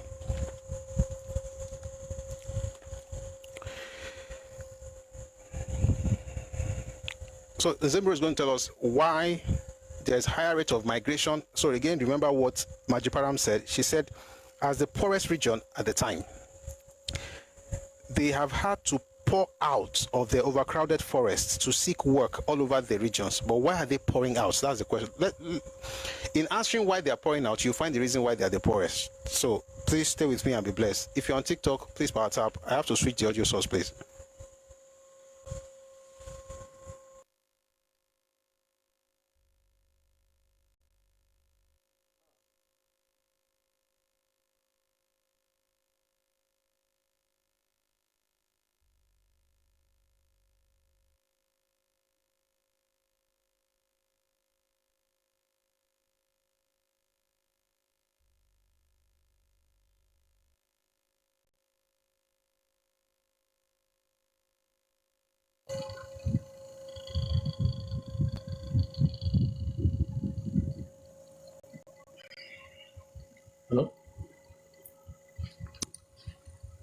Sorry about that. 2-century question. I'm going to bring you back up. Let me just answer this question. All right. Param said they have had to pour out of the overcrowded forest, being the poorest region, right? Okay, so let's examine why. So first, I've read from Ibokwe, who talked about the fact that they were in a landlocked, the areas, the enclaves were landlocked. But you say you don't like Ibokwe. So let's go to Nzemiro. Nzemiro is going to talk about why there were higher rates of migration of some parts of Igbo land, to confirm what the other person said. Number one, he talked about land hunger, particularly around Onitsha, Oka, Okigwe, and Olu. Number two, a dearth of fertile land, as in Nnewi. Number three, rising cost of farming, as in Oguta. The Igbo primitive communalist mode of production under patriarchal domination was accompanied by a low level of production under development of productive forces and the increasing pauperization of the younger sons. And since production was based on the cultivation of land, low production and pauperization were worst in the areas of poor soil. Here, the rate of migration was highest. Igbo land is, of course, one of the most densely populated areas of the world. In some places, the density is more than 1,000 persons to a square mile. Moreover, the soil is comparatively poor because it is highly leached and acidic. By the way, that's Ibokwe. I had to go back. But the first part of those three options were from Nzemiro. Let me explain what Nzemiro said before we even explain what Ibokwe said. Number one, there is land hunger. Land no plenty like that. Number two, the land way day no fertile like that. So you see three things. Number one, land scarcity. Number two, not be everything where they you feel plants. In other words, it's not arable. Number three, it's not everything that is arable that is fertile. Again, I hope I'm able to communicate this thing without sounding. I hope we are together. Okay. So what you see is that the place is densely populated. 1,000 persons per square kilometer per square mile is a lot of people in that space. I'll maybe go back to the Nigerian Civil War by John de St. George. Just read something about how it is the most densely populated. In fact, the Igbo land is most densely populated in Nigeria. The people are more than the land. If you read Willing's Commission report of 1958, it's written there. It's like they said here that the soil,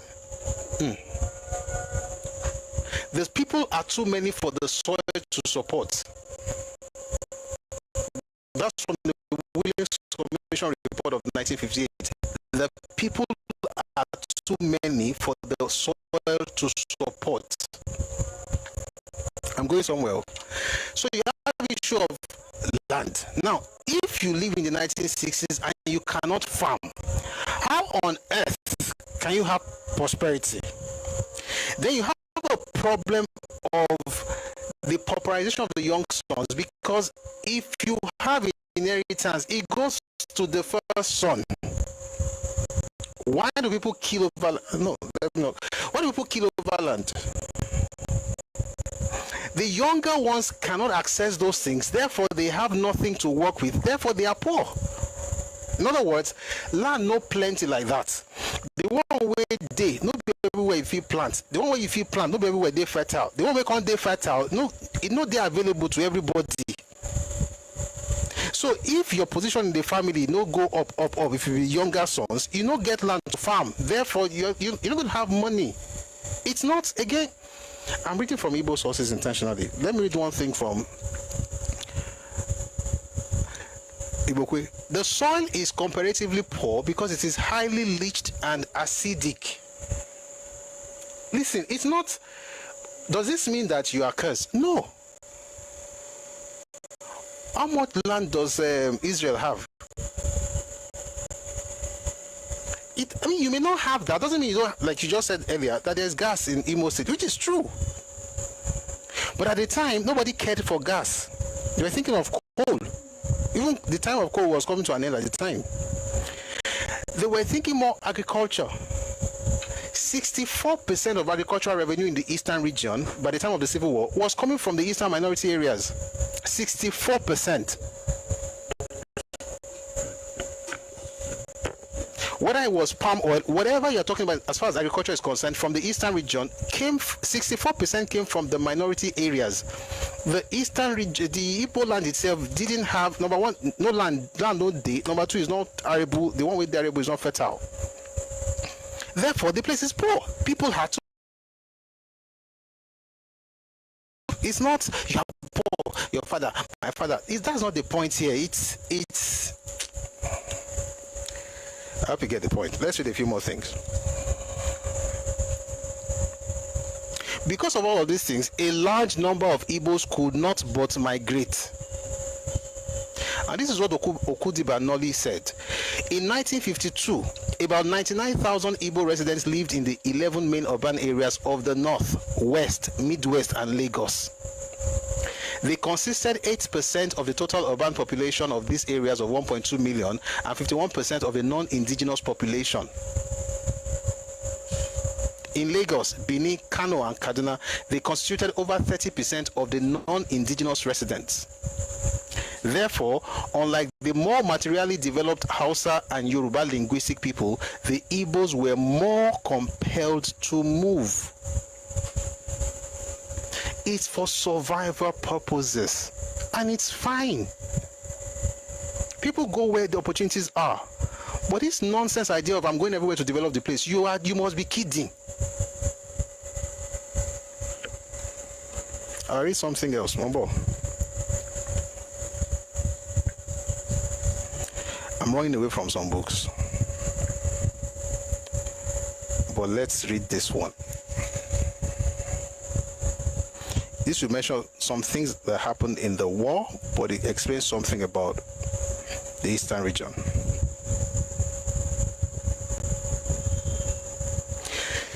This is from the Nigerian Civil War by John de Senjo. Starvation, malnutrition, and infant mortality have always had a high incidence throughout Nigeria, the last rising to a phenomenal 50% in some places. But even before the war began, the situation was deteriorating in the Igbo areas of the east. By far the most densely populated part of the country, only Rwanda, Burundi, and the Nile Valley match it in Africa. It relied traditionally and heavily on imported food. When was this? 67 rather.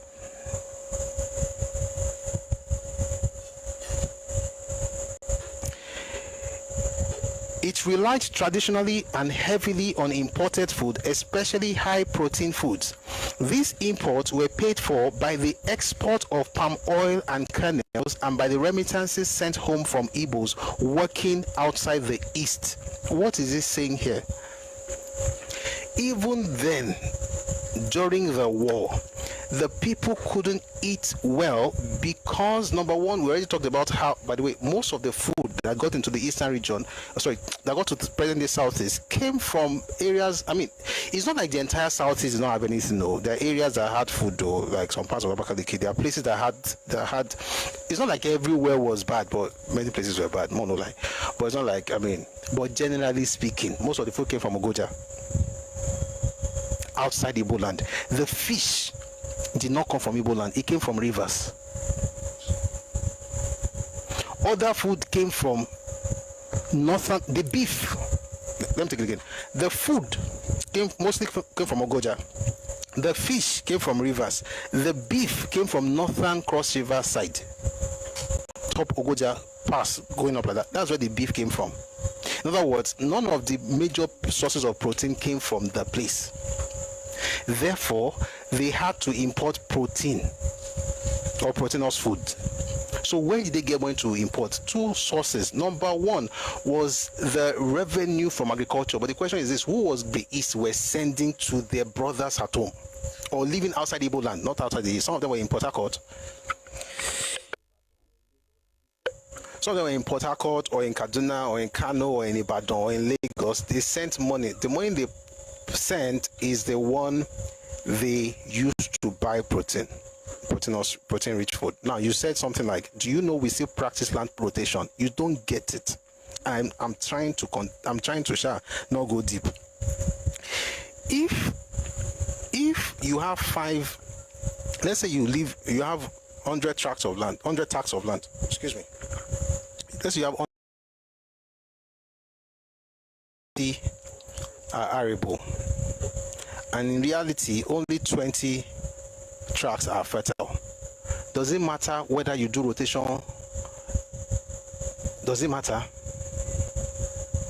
So when you say, do you not see that we have to do you know we still do land rotation? Land rotation does not increase the number of tracts that you have now.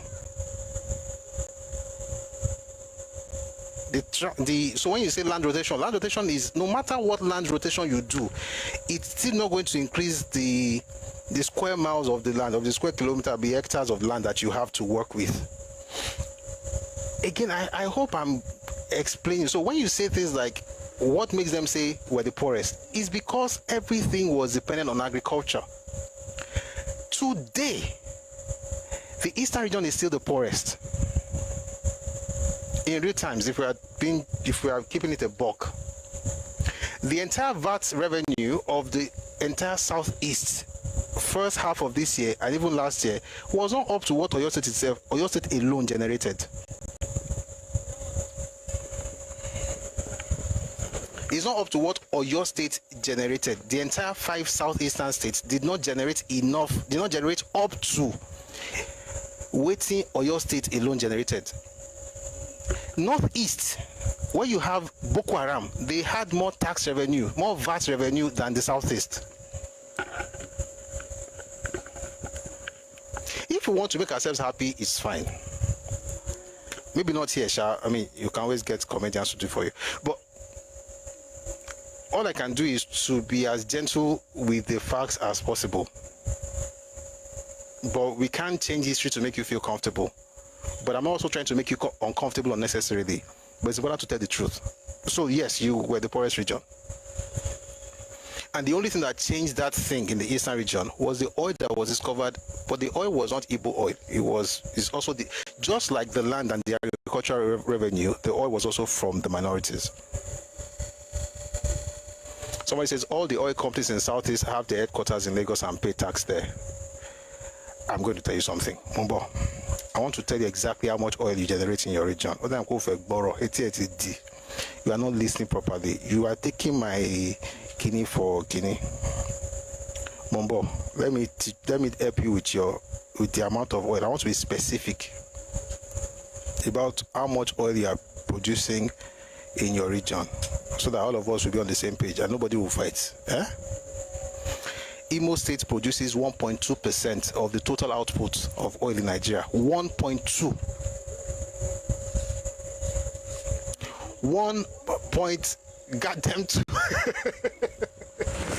1.2%. Abia State produces 0.75%. Anambra 0.2. Add the three together, it no reach Edo. Edo produces 2.3, Lagos 2.7, Ondo is 4.1. And I'm not even talking about the big boys. Ẹkáàbọ is 34.4, Delta is 23.6, Rivers is 23.5, Bayelsa is 19.8, then Ondo is 4.1. So I'm not even talking about the big boys. You can't even compare the total output of the Southeast to Lagos. Please stop this thing. And say Kinikon, they are putting their headquarters in Lagos. But when they didn't put the headquarters in Lagos, the money all the money they are collecting is it?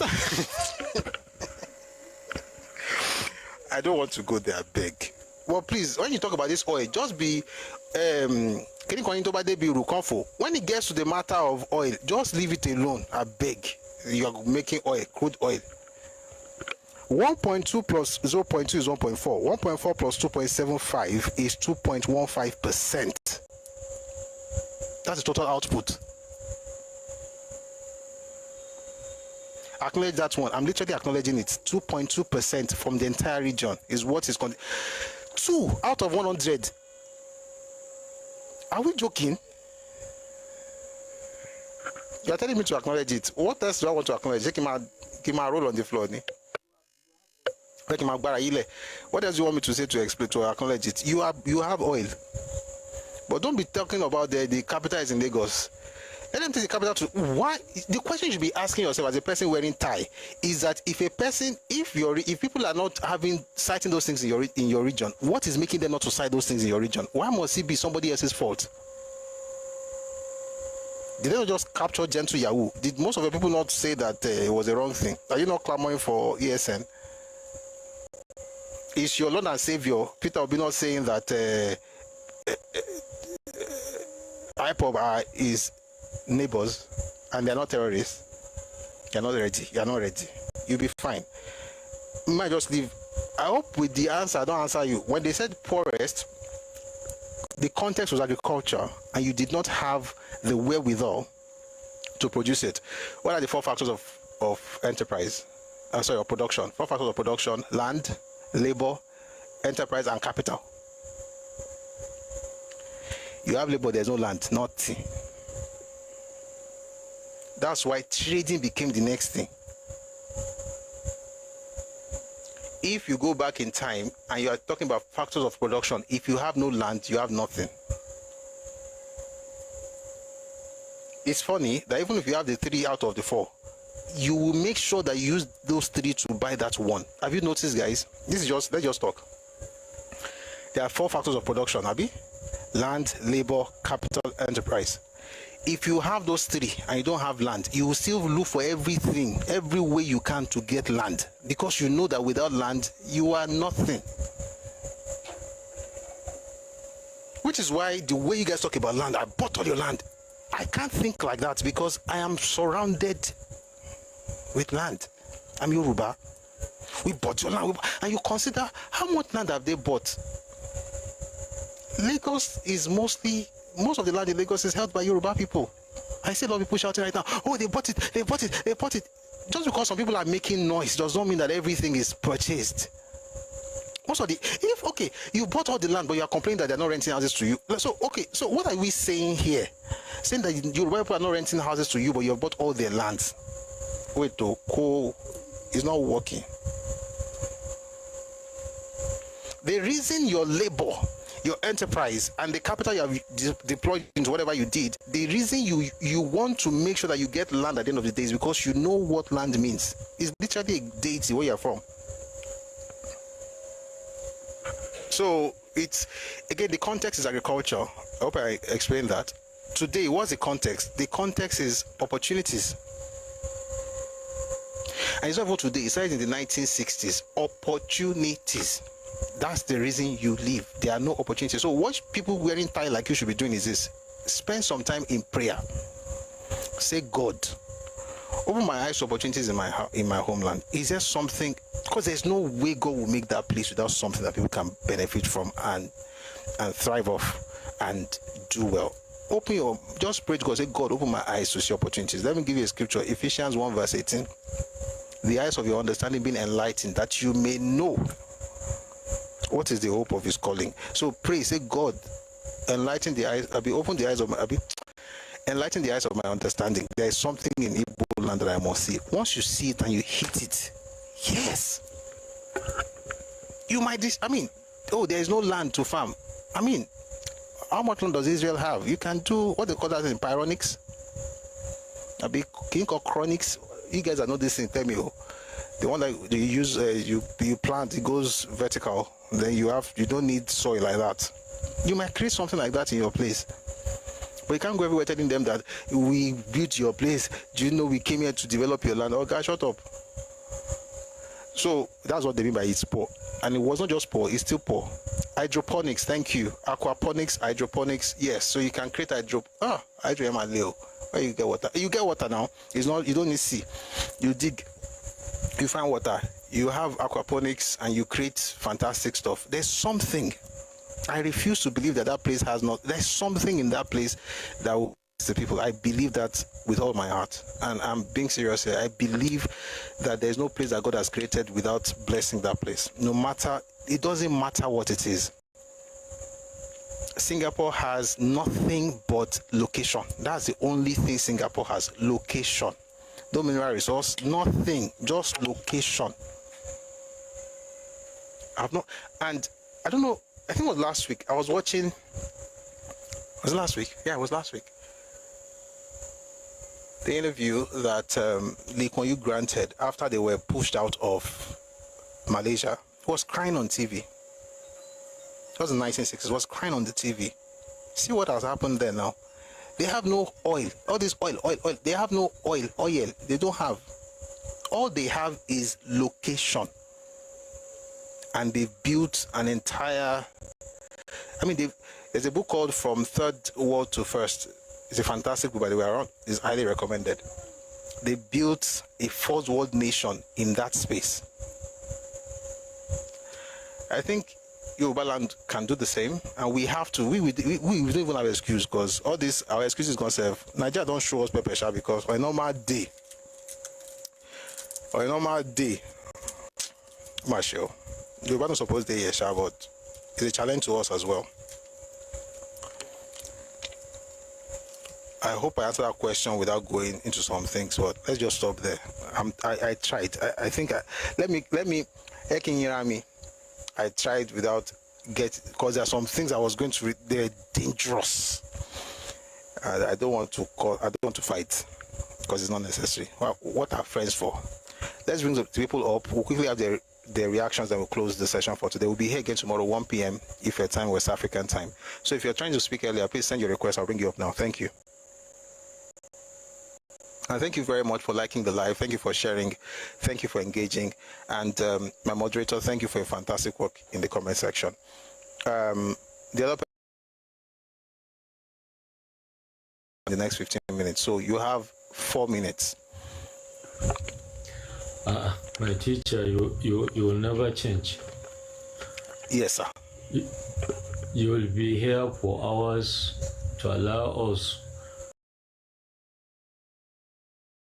to good. Anyway, back to business. Good evening. Well done for what you are doing, for your contribution. By the way, you're supposed to be called the DG of NYSC. I don't understand. Because of what? Yes. Prof. Sir.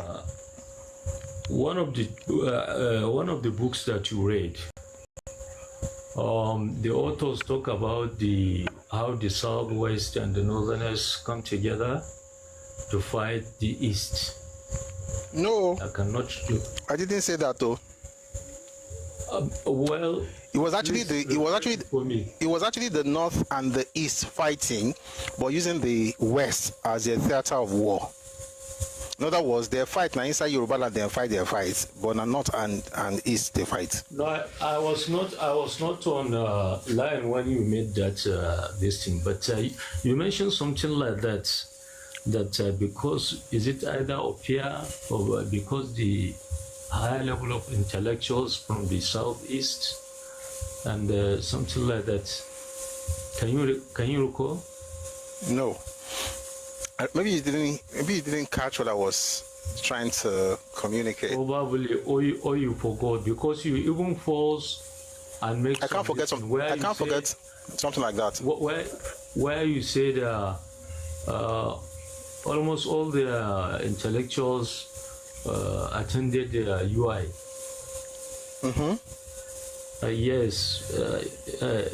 When you are addressing that paragraph. Anyway, let's talk about under that. I wanted to say some things. I don't agree that. Oh, sorry. Somebody was responding in the comment section. It says, I was referring to what the Igbo said, that the North and West are together to fight the East. Oh, that was, Achbe. Achbe was saying, no, you have to understand the context. It was a claim by Igbo intellectuals that the Hausas and the Yorubas were trying to destroy them.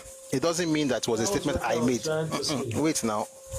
You said I made a statement that Hausa and Yoruba went to destroy Igbos. No, from the book, I said where are the authors? Remember, I said where are the authors? Okay, we're quoting the Igbo leaders. Exactly. I didn't say you are the one that said that. Oh yeah, your time starts now. So, okay. Maybe we should remind ourselves how Agwe Eronsi emerged at the army chief under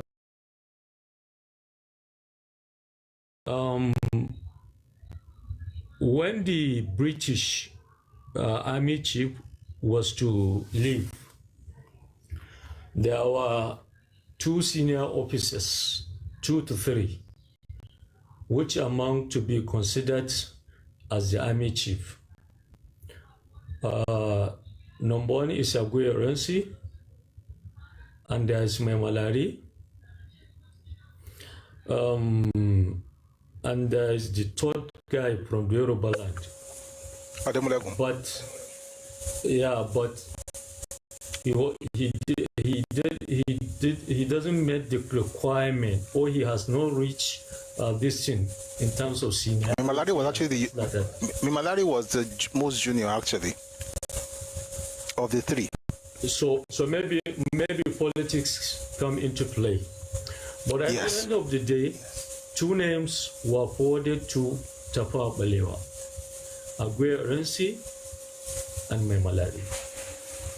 Then Tafawa Balewa phoned Sardauna of Sokoto and told him the issue on the ground.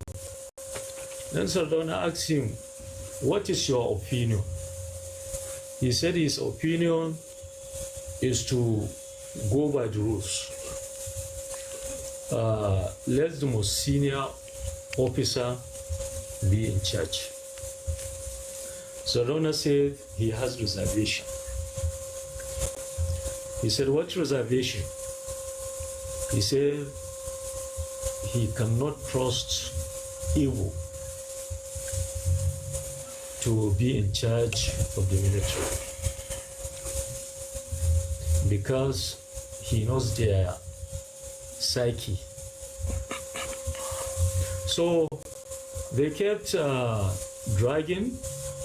Finally, Sardauna succumbed and said, you said it is politically correct and it is fair and just to allow Agwe Eronsi to emerge. Go ahead and appoint him. That was how Agwe Eronsi emerged as the army chief back then.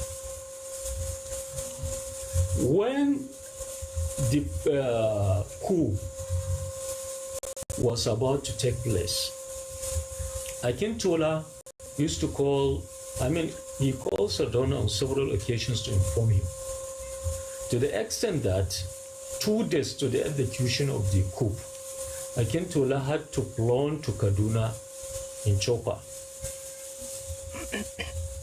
He met Sardauna one-on-one and told him that, look, I have been calling your attention to what is going on the ground, and you always brush it aside. So I come to say bye-bye to you. Maybe from today we will never see each other.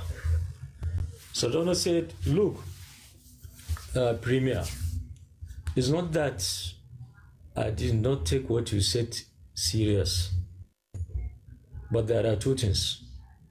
Number 1, I'd rather die than throne. As a leader of the North, I'd rather die than throne. Number 2, if this coup is you have 1 more minute. Okay, so you cut me from this. Let me go to the next point. Finish what you're saying now. Point. No, finish. Let's also enjoy what you're saying. You say if this coup is successful. Yeah, that is the will of God, because Yes. he did whatever he could to stop the emergence of RNC. Right. But Prime Minister insisted on that. Okay. So Akintola was very furious with Sardauna. In fact, because he was so furious with Sardauna, Sardauna had to accompany him to what do you call it, helipad, and see him up. All of them were killed the following day. That is number one. Number two, what led to the northernization policy? Is this something that you have been saying over and over, where you said this has to do with the structure, how do you phrase it? Structural problem, not, is it traditional or whatever you call it? The video is still in circulation, even though some people are viewing it from a different angle and giving it a misinterpreting it. But I believe you too saw that video because it was well circulated.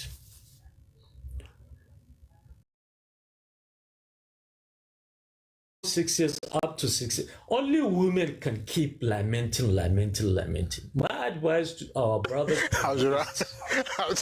man. Listen,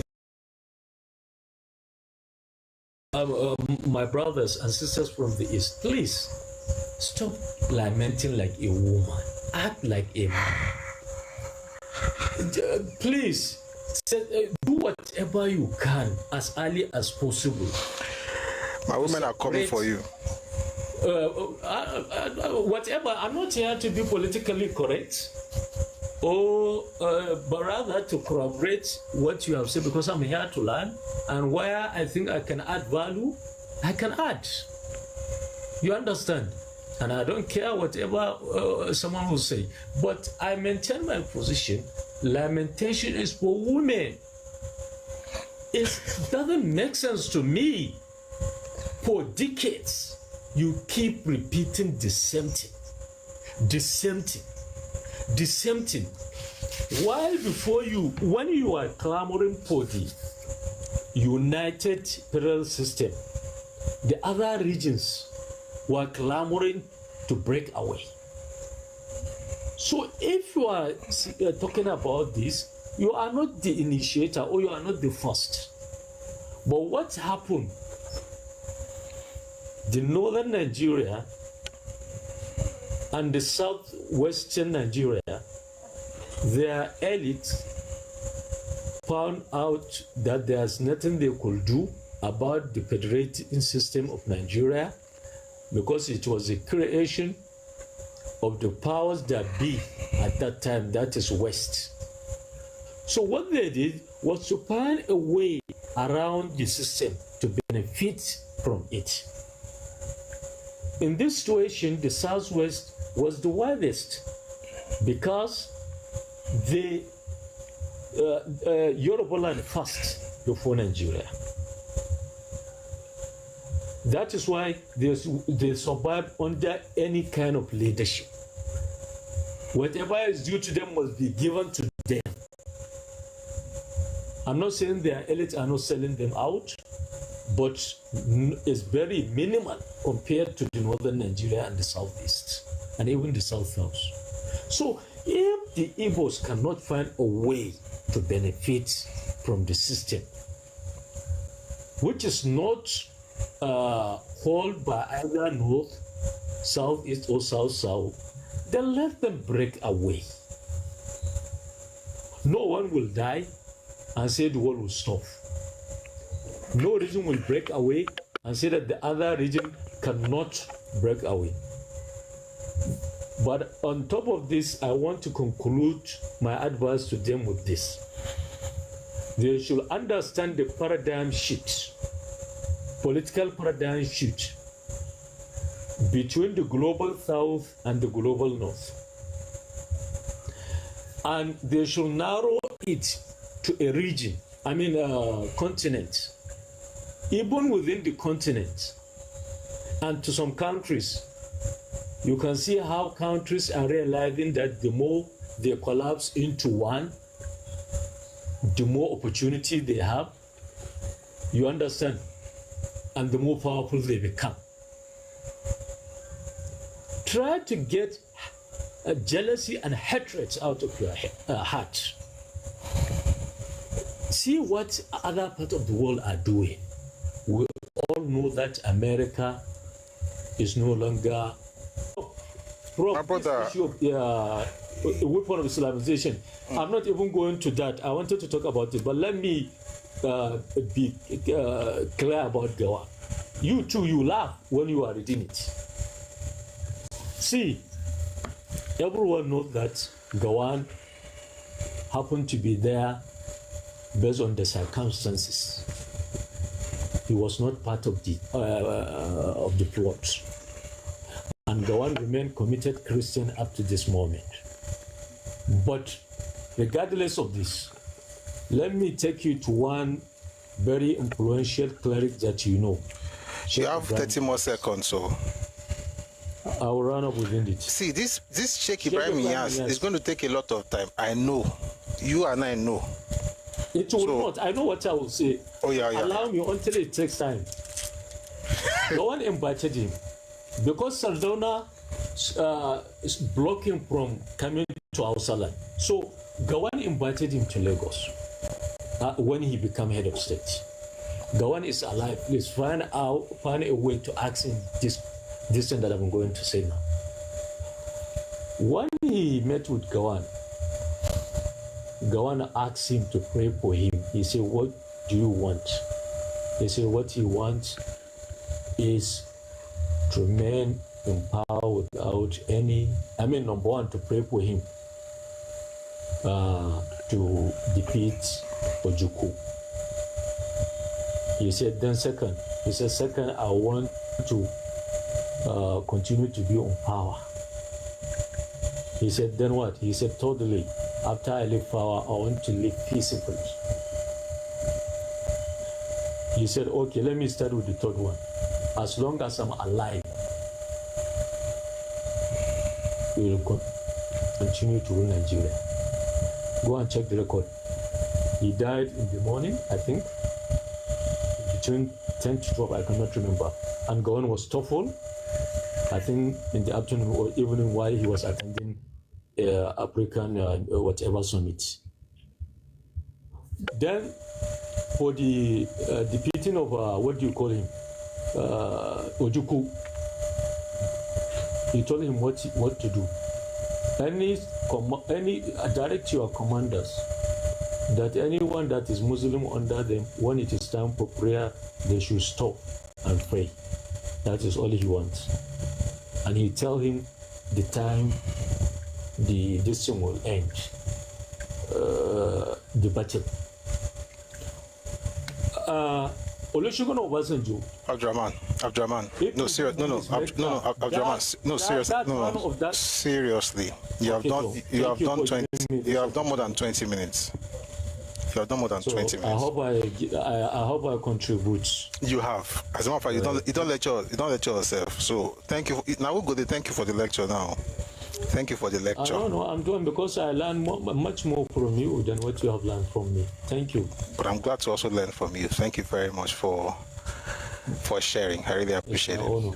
Thank you, sir. It's my honor. Thank you. All right, sir. Yeah. So, Pavlik asked a question. He said, do I think that the Western region would have been able to survive without Nigeria? I think the question should be the other way. Would Nigeria be able to survive without the Western region?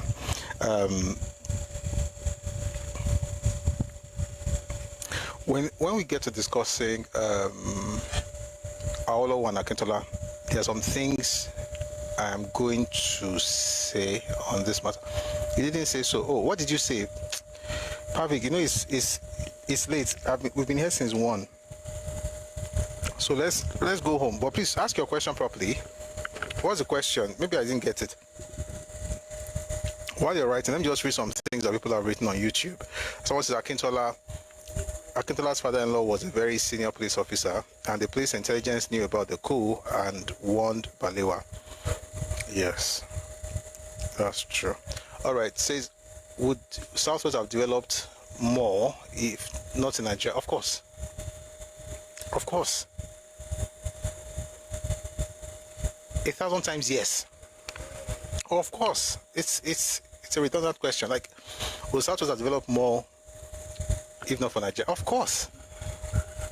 Look at where we were before all this craziness started. Before the coup. That was Yoruba before the coup. By the time of the coup,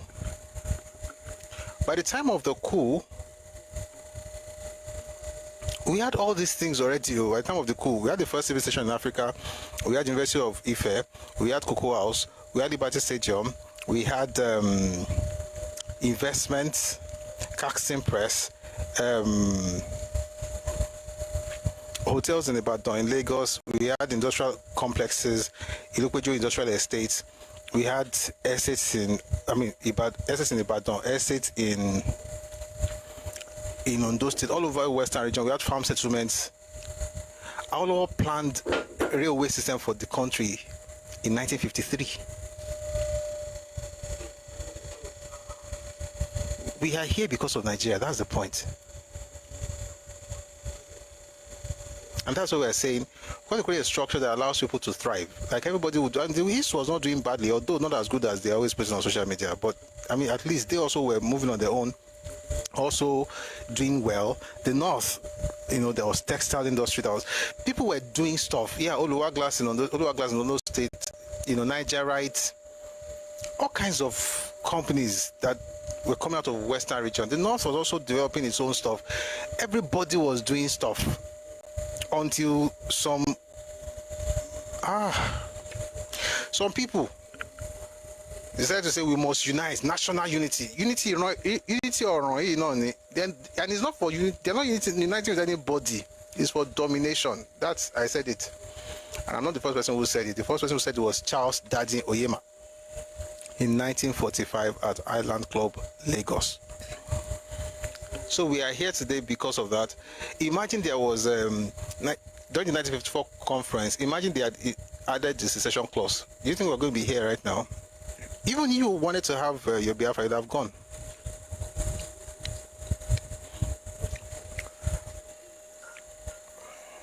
Somebody says the only developed Western state is Lagos. Other states is brown roof.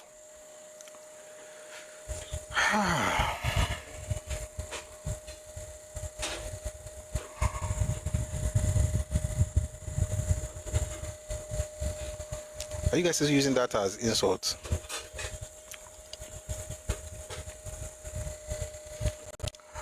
Those brown roofs you see in those states, when they were putting up those corrugated roofing sheets, your fathers were living under leaves. They were living in thatch. They were using thatch roofs in your. You had no towns, by the way. Your first town was created by the British. You were living in mud houses with thatch roofs, where they were using corrugated roofing sheets all across the southwest that you just called. And the reason those houses are still there is because there is land. Ibadan has more land than your entire space. So the reason you don't pull down the old houses is because all you have to do is just to move to undeveloped land, which you can't do because you wouldn't know what that means. I mean, how would you know that? I mean, and for the brown roofs, there are so many in Oyo State. It's amazing how Oyo State is able to generate more money than your entire 5 southeastern states combined. It's amazing. It's just brown roofs. If that's how brown roofs are, don't you think you should be living under brown roofs? Say we have buy all the lands in Lagos. Oh, is this kind of person? Sorry, let me mess up. Please power tap on TikTok. Thank you for getting us to 252k. And you're a person, brown roofs, there's nothing bad about it. I used to think about it like, why? Until I discovered something. I grew up in Ibadan. Ibadan, I've said this before, it's like a concentric circle. Ibadan is the most elastic city I have found ever. There are other elastic cities, though, even in Western Nigeria, but Ibadan is the most elastic. Please, power tap. This thing is hanging on TikTok. Please. Well, it's happening now because I'm not power tapping. Please, power tap. Thank you. It's the most elastic city. If you're tired of your brown roof, all you have to do is go down to Guinea, get land, buy it, or use your father's land, then you build. Then before you know it, you keep going, keep Anton, Ibadan Tony. And the same thing you see all across over Ibadan, because of its size, it's easy to, I mean, you can drive. Some of these people that are shouting in this comment section, you can go through the entire state in one day. You can't go through your state in one day now. You can't go through Ibadan in one day. You know, so anyway, everybody will be fine. It's been a fantastic session today. I don't know why this thing is hanging, but please keep our tapping. Thank you. I think they should stop expanding fast. No? Why? Why should you stop expanding? Why? Why? That doesn't change the fact that there are industries in Ibadan. And this is not just Ibadan. I'm just using Ibadan as like a microcosm of the Southwest. It's the same thing you see in Ogun State, for instance. We need to preserve our agriculture. It doesn't change the fact. Don't think scarcity. Have you been to your state? Have you been to Ogun State? Have you been to Osun State, Ekiti State, Ondo State? Have you been to... Do we actually go to these places? Please, let's visit. If everybody in Yoruba land builds a house today, there will still be land for agriculture. There are golf courses in Ibadan, not one, no. There are 2 huge golf courses in Ibadan. They are talking about agriculture. Agriculture, Pobaje. What do you want to plant? If all of us had to build one house each, everybody build houses, you still have land for agriculture. Don't say that thing outside though. You should not expand fast. Wow. There are ranches in Ibadan. Another part, by the way, I'm just talking about Ibadan. It also exists in Oyo State, in different parts of Oyo State. There's Polo Club in Ibadan. And that Polo Club is more than 100 years old. There's tennis club. There's golf courses.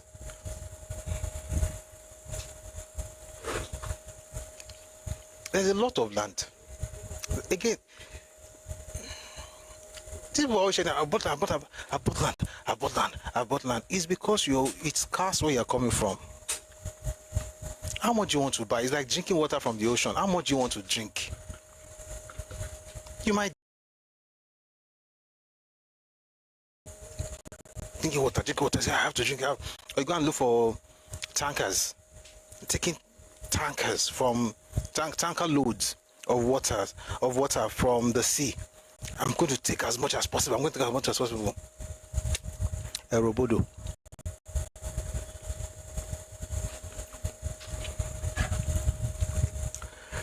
Everybody, I have to go.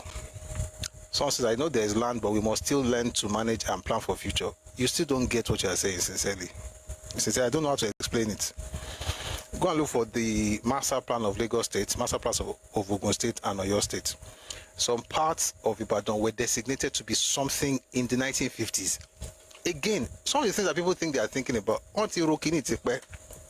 some parts were dedicated for agriculture. I've talked about this several times. There are places in Ibadan, in Ondo State, in Ogun State, in Oyo State. They are just earmarked for agriculture. They are farm settlements.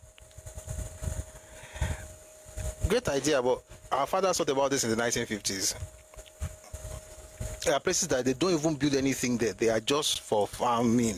Then there are new estates that they are written down. Like you find some of those.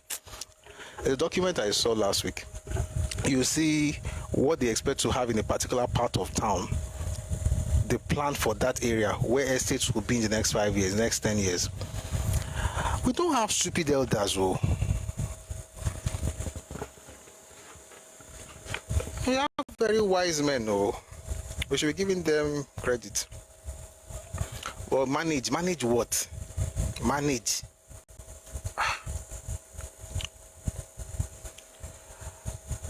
most of us don't. Most Nigerians don't have houses. So, am I right?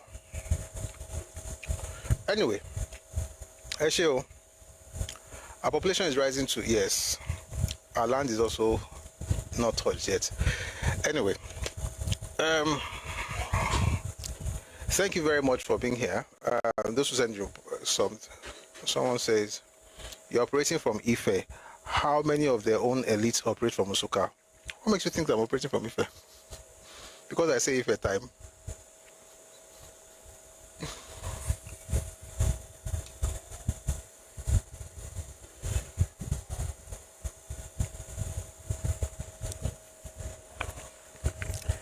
All right, I think that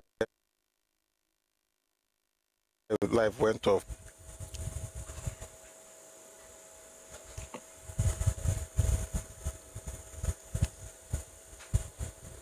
Can you hear me? Can you hear Angla Taro because we're not power tapping? Please, let's power tap. We're almost done.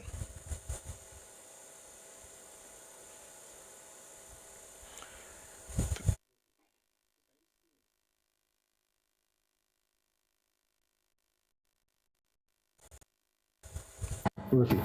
Please, can you see me?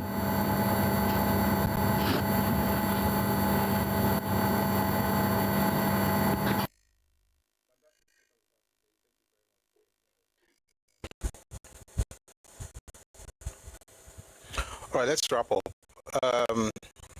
Fantastic session we've had today. Thank you very much for making it a success. Somebody says, why is it always achievement when Igbo buy land, Yoruba land, they are happy? And it's what they don't have now. You know, and it's understandable. It's understandable. Anyway, thank you very much for a great session today. To go. Thanks for part tapping. Thanks for sharing. Thanks for liking. I think one more person wants to speak. I don't have the time, man. What's the time till law? I'm happy, no? Ejo. Okay, it's a lady. She did, you did this last time towards the end, but please, I'll bring you up now. So let's have your submission before we go. Hello? This happened the last time. I brought you up. You went down. So let's see if we can try it again. I can't see you anymore. Maybe it's your network. Maybe it's your network. Maybe it's the connection, right? Empress, you want to speak? Come and speak now. All right. If you'd like to support what we're doing, please use the bank details up here. Thank you very much for your support. I've seen a lot of gifts on TikTok. Thank you very much for your generosity, and thank you for liking and liking and sharing the live.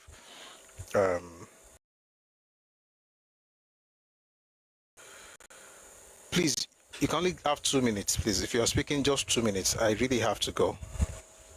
All right, sir. Good afternoon. Good afternoon. I just want to ask. Okay, me. Yeah. Mr. Salo. So, mo fẹ́ béèrè pé I saw this thing on X about Kalu and the indigenous bill and the hearing. Hopefully, indigenous bill yẹn sí again o. And the hearing was. I saw the number 12. It was there. Àwọn èèyàn ló ṣe. No, mo ń béèrè ni. Yeah, because I just want to. Sherry, wọ́n ti. Okay, so nǹkan tẹ́mi rí ń bẹ̀ ni pé wọ́n withdraw ẹ̀ ṣùgbọ́n ṣé irú bíìlì yẹn ẹ sáré ṣàlàyé nǹkan kan. Irú bíìlì yẹn tí nǹkan kan bá tiẹ̀ máa jẹ́ lórí ọ̀rọ̀ bíìlì yẹn ó máa jẹ́ bóyá third reading mi wà bóyá wọ́n fẹ́ tún ọ̀rọ̀ sọ lórí ẹ̀. So they had the first reading. There's a lot of noise in the background.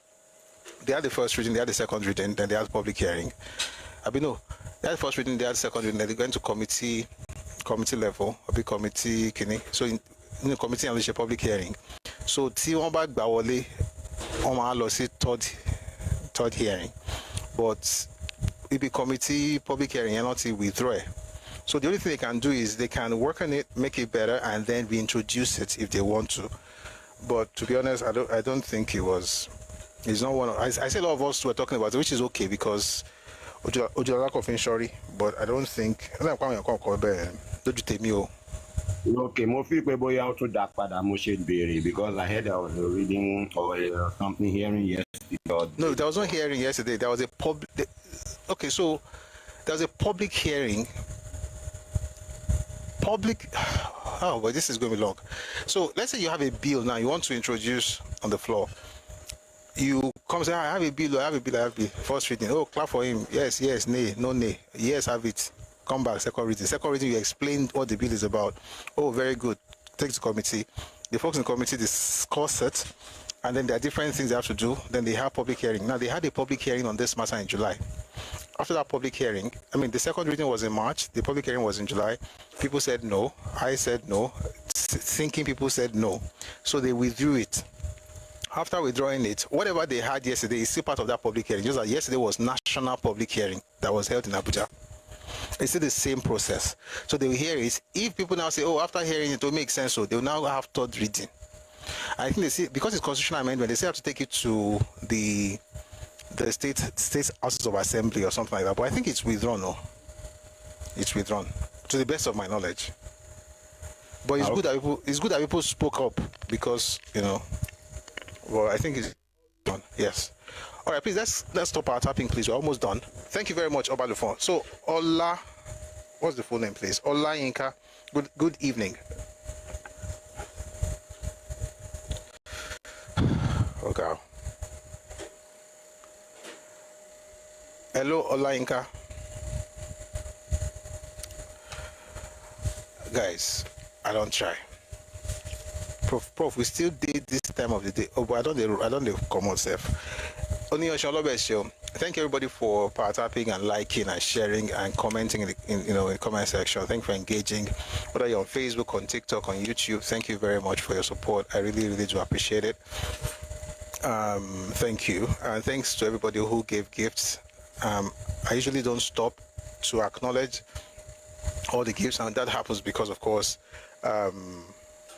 sorry guys, it happens because sometimes you can break one's flow, so that's the reason. But I thank you very much for your support. And so every gift you gave, whether it's a coin or a heart me or whatever, and those who use the bank details as well, I may not be able to see it right now, but best believe I really do appreciate your generosity. If you'd like to be part of what we're doing, please feel free to use the bank details or reach out to me on Telegram at @Oris, and then we can have conversations on that matter. Thank you very much. Hello, can you hear me? Who is that? Is that Olayinka? It's Olayinka Oladejo. I brought you up because I thought you were a woman. Yes. I wanted to hear a few minutes because all of work with let me allow a woman to come up. I didn't know it was a man. It's my first time coming online, and it's a great pleasure knowing that. In fact, inú mi dùn gan láti wà part of this program. God bless you, and God will continue to enrich your wisdom. Ẹ kú iṣẹ́ gan ni sir. In fact, nípa ọ̀rọ̀ farming land tí ẹ sọ wípé farming agriculture nípa that time, yeah. I spent 35 years of my life in the East, and I can tell you for free wípé ilẹ̀ wọn is not anything good or fertile to compare pẹ̀lú ilẹ̀ wa ní southwest ń bí báyìí. Tẹ́ bá rí bí wọ́n ṣe máa kọ ebè kó tó rí pé ilẹ̀ wọn máa tó wà fruitful, ó máa ga tó ń kún èèyàn ni. But ní bí báyìí kẹ́mọ́tì kọlẹ̀ débí báyìí ni something will come out of it. So in fact, God really bless you. God really bless you. Amen. God really bless you, sir. We really appreciate Ghana, sir. Thank you very much, sir. Although I thought it was going to be a ma'am, but I'm glad you came up. Thank you very much for sharing your thoughts. Let me round up by saying this. What I said earlier, I really do believe it. I believe that every place that God has created, He has also put in there what the people of that land need to survive and even to thrive. And I believe that every part of Nigeria is blessed. It's just that a blessing, it comes in different packages. 1 second, please.